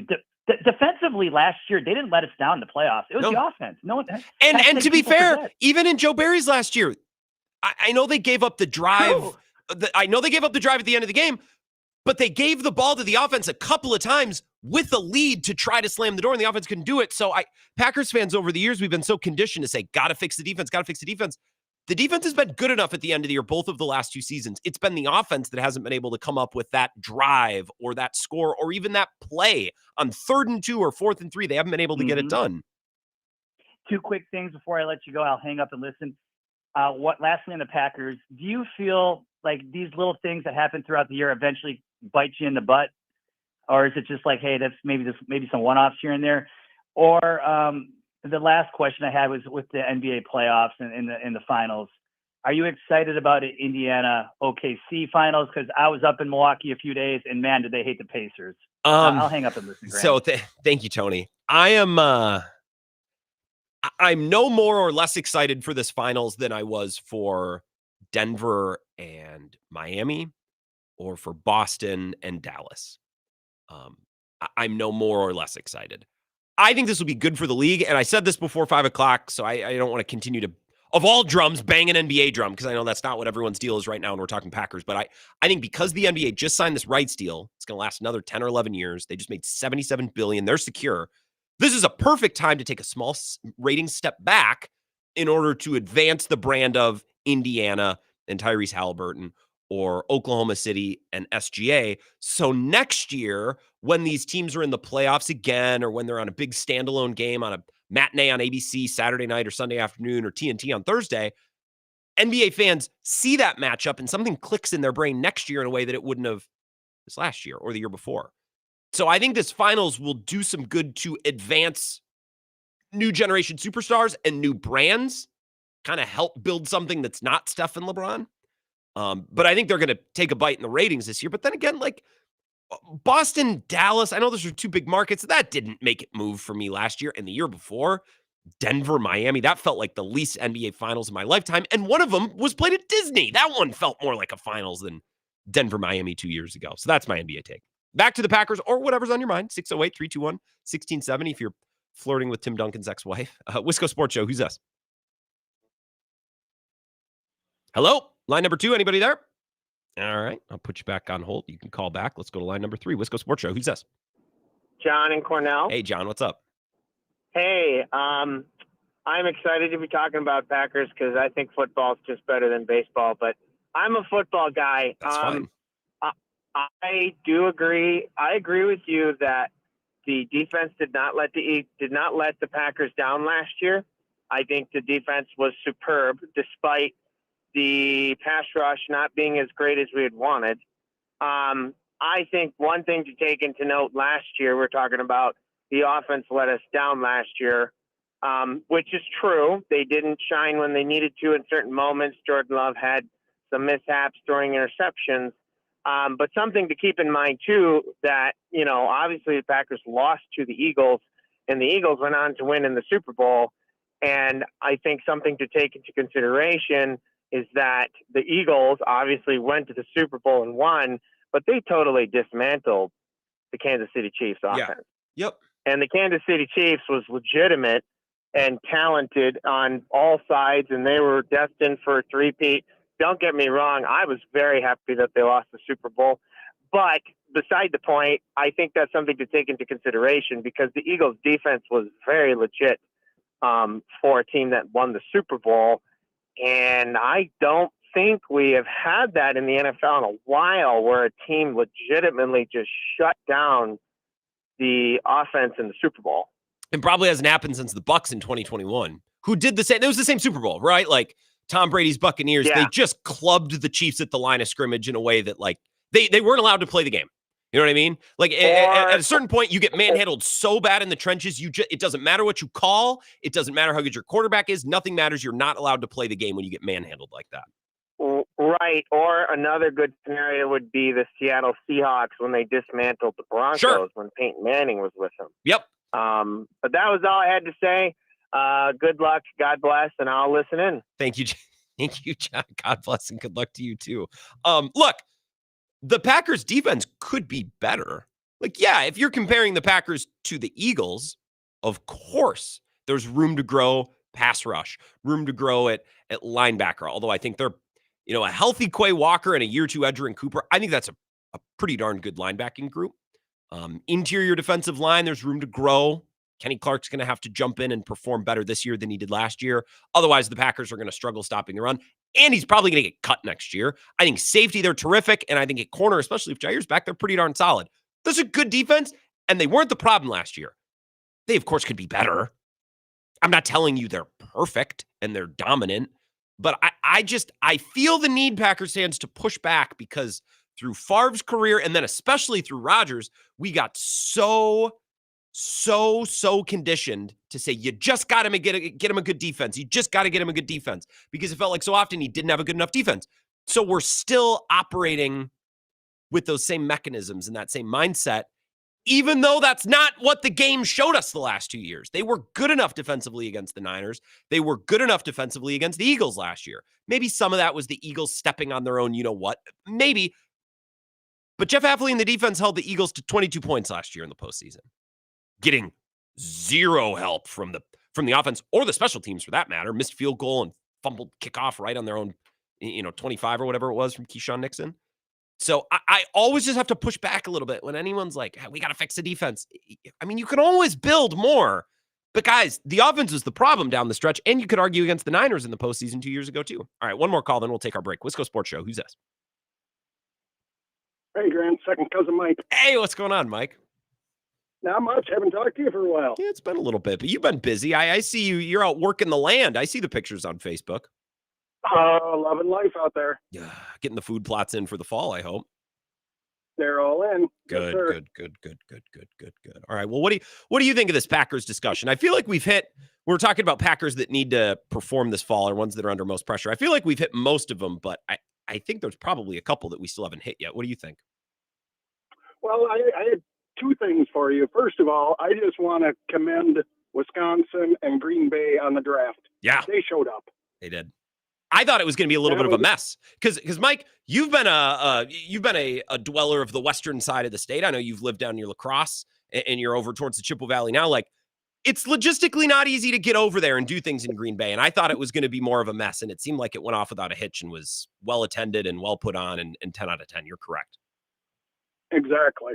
And secondly, you were talking about Bill yesterday. He got struck by lightning. Yeah. Have you never heard that story or you weren't aware?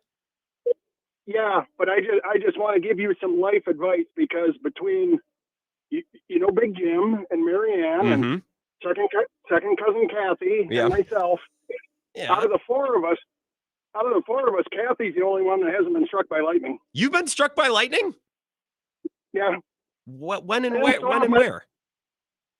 Well, Mom and Dad got it camping. It wasn't a direct strike, but it knocked Big Jim out, sitting at a picnic table. It's not a small task to knock that man out. He was a big, sturdy fella. And then I got it once. When Dad wanted me to. It was storming out, and Dad wanted me to unhook the television from the tower, which you're not familiar with. It was pre-cable days. Did you have to climb up on a roof or on some sort of? You had to climb up to do this, it sounds like. Nope. I unhooked it from the back of the TV, and as I unhooked it, the television antenna got struck. And it came down through the cable, and I got knocked back about 5 feet. Holy balls. Did you black out? I don't know. Dad was laughing. I cussed and swore. Mom yelled at me for that, as you know she would. Of course. I can picture it very clearly. Yes. Can you get struck by lightning? Is it true that you shouldn't take showers during a thunderstorm? I'm still not sure on that. I've been alive for 27 years. I still have anyone to solidly confirm or deny that that's true. I don't know that. In fact, I like to go outside and sit on the porch during a thunderstorm. But I just thought, as a Bills, I don't know how your family's been hit by lightning, but I thought you should be aware that, you know, my side of the family, I keep warning second cousin Kathy that, you know, she's got limited days. Her turn's coming. She's up next. Well, I knew nothing about this. I'll ask around, and I got to talk to Bill about this because we're going to be back at Wild Ridge next week in Eau Claire, which was the scene of the crime. For those who are listening, that actually is my second cousin. He's talking about members of my family. I did not know that we were. I didn't know that we were specifically. What's the word? Prone to lightning strikes. Predisposed to lightning strikes. I think that's the word I was looking for. I didn't know any of that. I've never really talked at length about Bill because Bill got struck by lightning. I suppose I could look it up. 10 years ago, probably was less than 10 years ago, but closer to 10 than 5 at Wild Ridge in Eau Claire, which is where we're going to be next week. We're also going to be in La Crosse, by the way. So next Tuesday night, I'm going to be at Copeland Park before the Logger game. I know Bill's throwing out the first pitch. And then Flip Side on Wednesday, which is one of my favorite places to do a show. So come on out. I know we're recruiting Eric on I-90 and some of the other regulars. Would love to see you a week from last night at Flipside Pub and Grill, proud sponsor of the show. And I love broadcasting there. And I'm going to have to get some fish tacos because Wednesday is fish taco night. Let's take a break. I'll try to avoid high places or television antennas or lightning strikes or roofs or ladders or golf clubs or anything. We'll come back, continue our Packers discussion next. This is the Wisco Sports Show with Grant Bills on the Wisconsin Sports Zone Radio Network. The Big River Rally coming to La Crosse, Wisconsin, June 27th and 28th. Don't miss the excitement on the main stage Friday night. It's Texas Hippie Coalition. And Saturday night, Drowning Pool. Tickets are on sale now. Want more? Follow Big River Rally on social or go to BigRiverRally.com.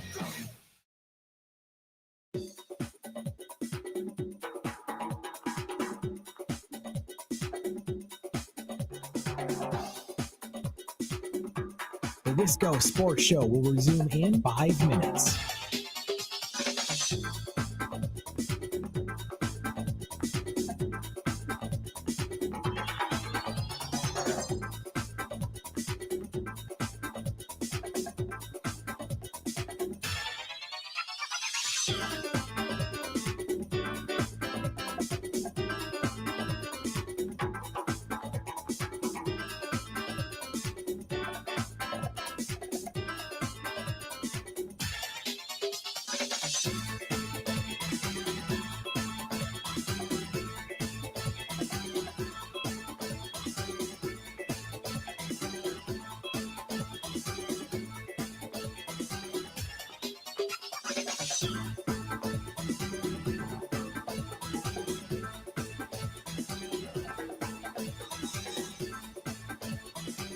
The Wisco Sports Show will resume in 4 minutes.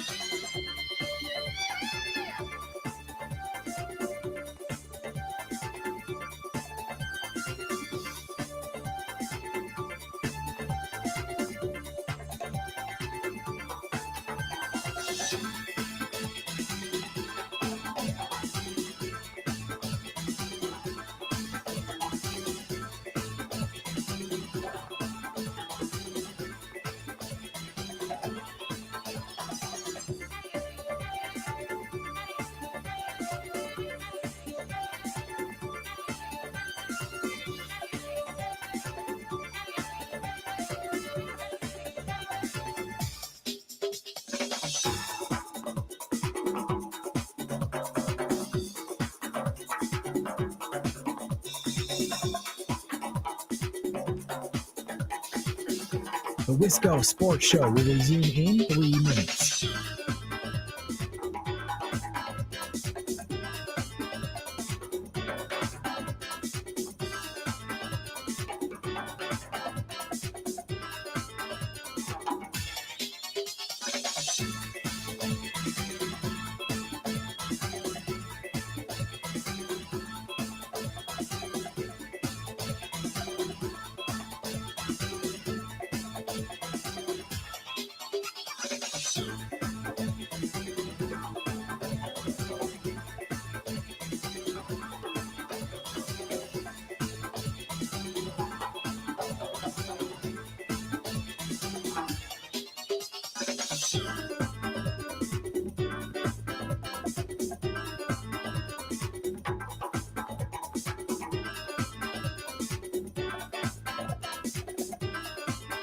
The Wisco Sports Show will resume in 2 minutes.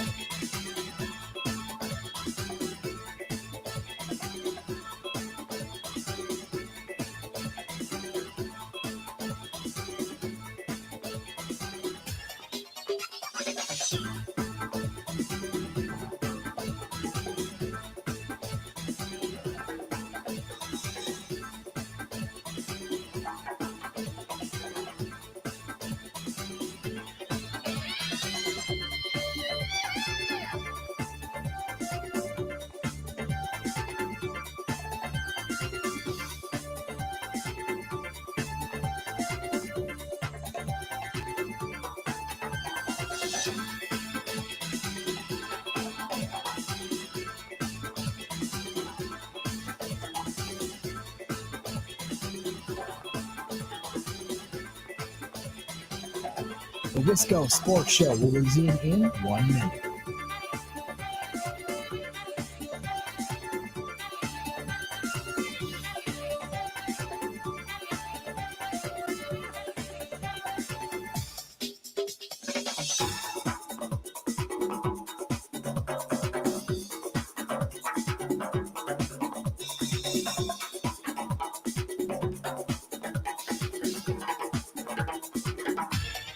The Wisco Sports Show will resume in 30 seconds.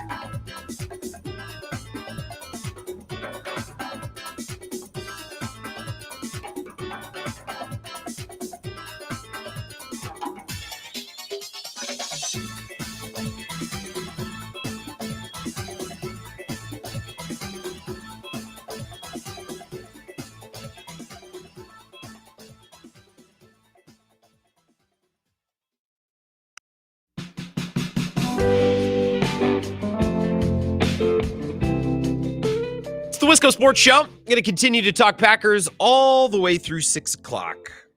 I gave you 2 minutes on the NBA Finals. I think that's fair. Just a little change of pace for the final 2 minutes of the hour before we got to 5 o'clock. That was good. Got it off my chest. I said my piece. I don't know how closely I'm going to watch Pacers-Knicks tonight. It just seems like it's done. Seems like it's over. I don't have a big appetite for watching NBA blowouts. And I don't have a huge appetite for watching series that I believe to be over, which is, by the way, how you get a call like this last night. I played this back before 5 o'clock, and this isn't NBA talk. This is just it's just an example of the effect that a series that's obviously over. I mean, you can feel the effect. This is the final call of Mike Breen, who I think is the best in the business. There's just nothing here. Well, the magical season continues. The Oklahoma City Thunder are going back to the NBA Finals. Wow. This doesn't really feel like there's much there. And it was a 30-point win. And the series was 3-1. So let's just simulate. Just go ahead. Skip. On to the next. Let's just fire up the real thing. Although I don't think the finals start until next Thursday, a week from today. Which is understandable because both of these series went pretty fast. It looks like they're both going to be done in 5. So I'm not going to be the guy that's, well, why is the NBA, why is there so many days off between these games? It's just ridiculous. Like, it's just such a classic sports radio bitching point. I have enough things to bitch about. I don't need to bitch about that. Continuing to take your Packers thoughts. Players under the most pressure. Players that the Packers need to perform the most in 2025. Plus, mixing in some cuts from the reserve of Mike Clemens, only the finest reserve of audio sound bites from yesterday's open locker room. Here is Aaron Banks talking about reaching a deal with Green Bay in free agency and how quickly it came about. It came about rather quickly, it sounds like. Yeah, I mean, I didn't get a lot of contact from my agent until the window opened on that Monday, and he hit me and was like, hey, we got good news, think cheese. So I was like, all right, deal's done. All right, sounds good. He was also asked about his past with the 49ers and coming to a new spot and being a leader on the offensive line. I thought this was pretty interesting. Him referencing a Super Bowl that they lost 2 years ago. Yeah, and I think it'll happen naturally, and I think it'll happen naturally. He's first answering a question about becoming a leader on the offensive line. Yeah, and I think it'll happen naturally, and I think it'll happen, however it plays out, it'll be what it's supposed to be. But, yeah, I think there's a sense of coming in as a veteran and being a leader in the group. especially with the younger group. What are the challenges? Was a frustrating experience, and I think it definitely drives me.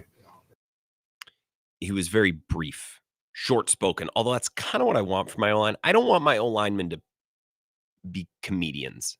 I want them to be... I kind of want them to be terrifying. I don't need comedy. Well, okay. I mean, a cheese joke is... I guess it's fine. All right, sounds good. What is that? Cheese joke for Wisconsin. Very, very original. Some other cuts that Mike provided, and I played one of these back at 4 o'clock, but I think it's some of the best stuff from yesterday. Josh Jacobs asked if Jordan Love will become a more forceful leader. When will he become a more forceful leader? He already doing it. I think Jordan, I think he's comfortable. And what I mean by that is like he understands this offense in and out. He understands defenses.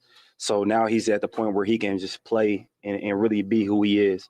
But he definitely has been more vocal, whether it's at practice or even in the meetings, man. If he sees something he don't like, he's speaking up. That's something me and him also talked about, just about being a guy. You the quarterback. You got to be that guy. And I'm not saying that he's not that guy because he definitely is, but just on a more vocal level. But he's definitely stepped up a lot this year. I've definitely seen a big change in that. So I remember at the end of the season, all the way back in probably what would have been January, LaFleur talking and asked about, what does Love need to get better at? What does he need to improve after this season? And he basically said he's got to become a better leader. Here, I'm digging through Mike's old email. Should be cut number 15.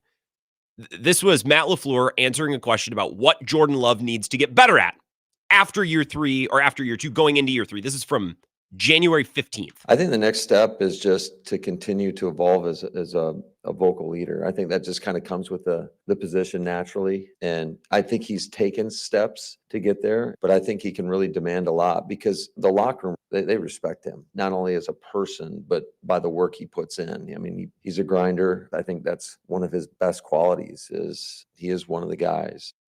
So I remember listening to this. I remember listening to this with Bill too. And we both kind of thought, that's it? Vocal leadership.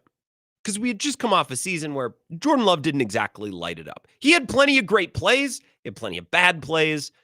And the middle was meh. He had a fine year. People talk about year 2 like it was a disaster. And it was fine. But it's not the answer we would have expected from Matt LaFleur. Matt, Jordan out of year 2, what does he need to get better at? I would have said, well, some of the bad interceptions, we got to work at mental processing, not throwing off the back foot so much, understanding every once in a while it's going to happen, but it can't be, a matter of course. Those interceptions against the Lions and again, the Rams, the one in LA, those come to mind instantly, right? Footwork, fundamentals, getting more under play action. Like I would have thought, there was a full laundry list of legit football things that he needed to get better at. And Matt LaFleur, again, at his end of season presser back in January, when asked about what Jordan Love needs to get better, he didn't say I think the next step is just to continue to evolve as a vocal leader. I think that just kind of comes with the position naturally. So I heard that answer. I'm like, that kind of sounds like you're babying him a little bit. Like, no, Jordan, you had a great season. You just need to grow as a voice and as a leader. Which is probably true, but the offense struggled not because of his lack of vocal leadership. There were plenty of issues. Some were Love and some were others. I also think Matt LaFleur took a step back last year as a coach, talked about it a lot. I remember talking about it that day when we reacted to that press conference live on the show. I didn't really like it. I thought it was a little too yuck. Like, I didn't think there was a requisite seriousness to it. I didn't think there was I just thought the approach and the tenor of the whole thing was off. I didn't like it. And that's why I was glad that Brian Gutekunst was like, it's time to, he gave that answer unprompted, which I appreciated. I thought Matt LaFleur took a step back last year, as I said. We talked about that. I think part of why his message just continued to not land, even in the end of the year, we were seeing the same dumb special teams mistakes. We're seeing the same pre-snap penalties, drops, right? Communication issues, like all of these things that if they're in the first month or the first half of a season with a young team, it's expected. But that stuff never really changed or evolved or got better. And I think maybe part of that was because Matt LaFleur felt like he was screaming into the void. It's like, guys, I can tell you this 100 million times. I can keep saying it. And he probably did keep saying it till he was blue in the face, but it probably didn't land because Matt LaFleur's voice isn't enough. It's also got to come from players in the locker room like Jordan Love. And that's where it needs to be a little bit more forceful, right? Jordan Love has the respect of the guys in the locker room, and Matt LaFleur talked about that at the end of this answer. Let's hear that one more time. He's a grinder. I think that's one of his best qualities is he is one of the guys. He is one of the guys. But here's the thing. When they have a bad practice and Matt LaFleur climbs up their rear end and chews them out, Wicks or Reed, some of these other wide receivers, can't feel comfortable then getting back to the locker room and going, hey, Jordan, could you believe what Matt LaFleur, can you believe that effing guy? Geez, lighten up. Like that. Jordan Love has to be an extension of Matt LaFleur in that moment and be like, no, it was a crappy practice. Don't come to me like a little gossip girl because you didn't, run your routes with the requisite intensity or whatever, Like, he's one of the boys, but he also can't always be one of the boys. He is one of the guys. One of the guys. Like, he's got to echo and be a support beam for Matt LaFleur. Otherwise, Matt LaFleur's just going to scream into the void. And the things that he's trying to address and fix, like we saw throughout the season last year, it's just never going to get addressed and it's never going to fix. And we're going to watch the whole year and be like, okay, but what was going on Monday through Friday? It's clear what the problems are. It's clear where the issues lie.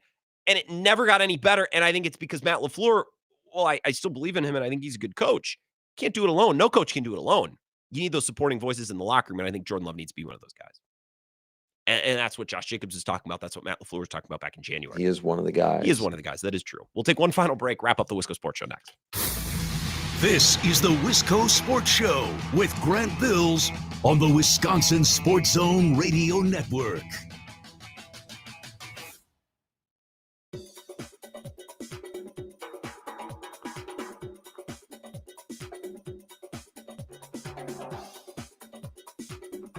The Wisco Sports Show will resume in 3 minutes.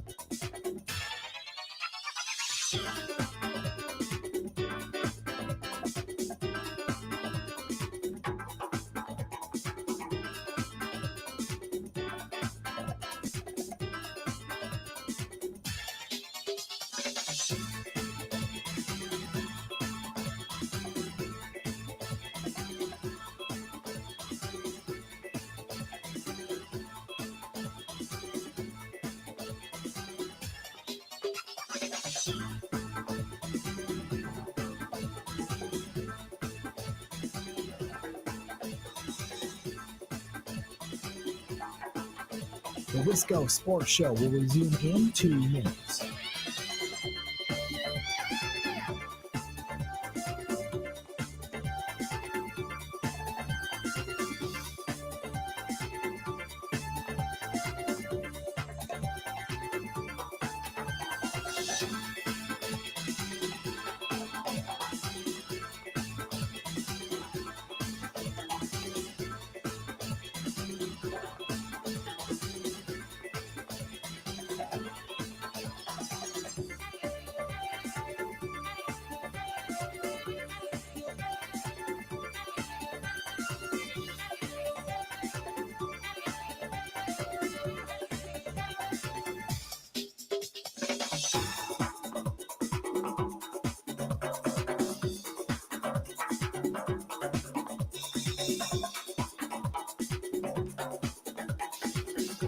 The Wisco Sports Show will resume in 1 minute.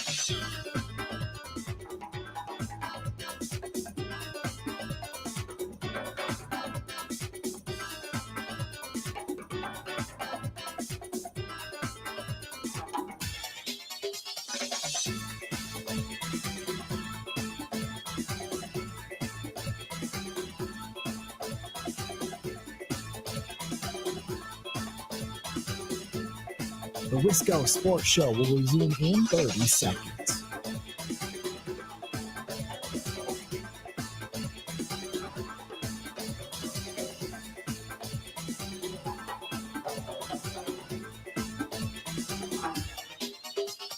Final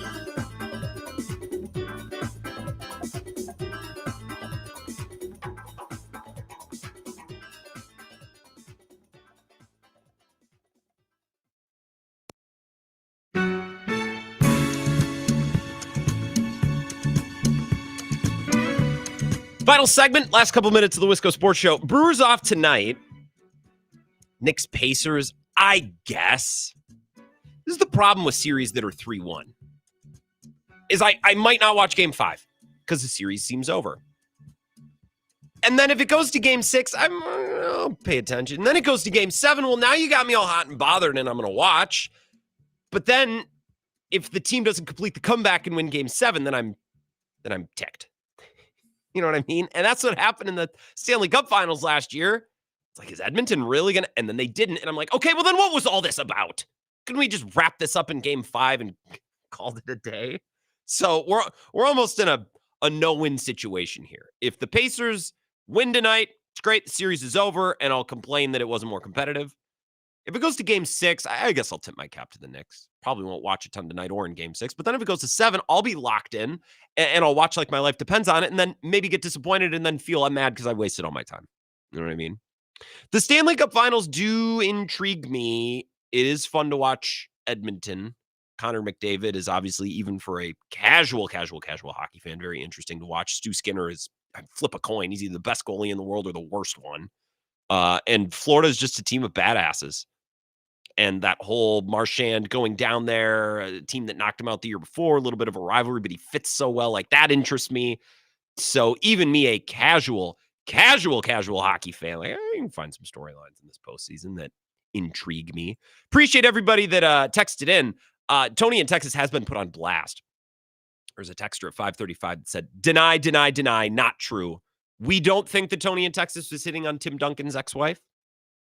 I don't really care whether it's true or not. I remained entertained by it always. I do like hearing about Tony's conquests, AAU and mothers of AAU players. That does entertain me. So I don't really care if it's true. I'll continue to just be entertained by it. How does that sound? Tomorrow, I will be live at Bill's studio, so I won't be able to take your calls. And next week will be a little different, too, because I'll be in La Crosse on Tuesday and on Wednesday. Copeland Park on Tuesday evening, and I'm excited. I think we're going to have Ben Kapanke on for at least a segment, who's obviously with the Loggers. And we talk a little bit about not just the Loggers, but what the Northwoods League has in store for us this summer. And then on Wednesday, be a flip side. So fish tacos, 2-for-1 happy hour, maybe step outside the patio, enjoy a little sunshine. It's the best patio. I mean, that patio absolutely rips. It's the best sand and the best beanbag area in town. So I'm looking forward to that on Wednesday. And then Thursday, we'll be up in Eau Claire, Wildridge, for the Junior Achievement Golf Outing, which Bill normally goes to every year. I've never been to Wildridge. I've driven by it a million times because it's right off 312, right? On the west side of Eau Claire. I think I have it correctly. Maybe I don't. I guess it doesn't matter because I'll be there one way or another on Wednesday. I swing club a couple of times, but I think for the most part, going to be busy with his show 10 to 2 and then this show from 4 to 6. So I hope to catch you next week, and we'll find ways to communicate and talk tomorrow between the live stream and the text line. Just won't be able to take your calls, which bums me out, but I do like working at Bill's studio. It is pretty great. So enjoy your Thursday evening, whether you watch basketball or not. Be back to wrap up the week and talk to you tomorrow. Never miss a Friday show.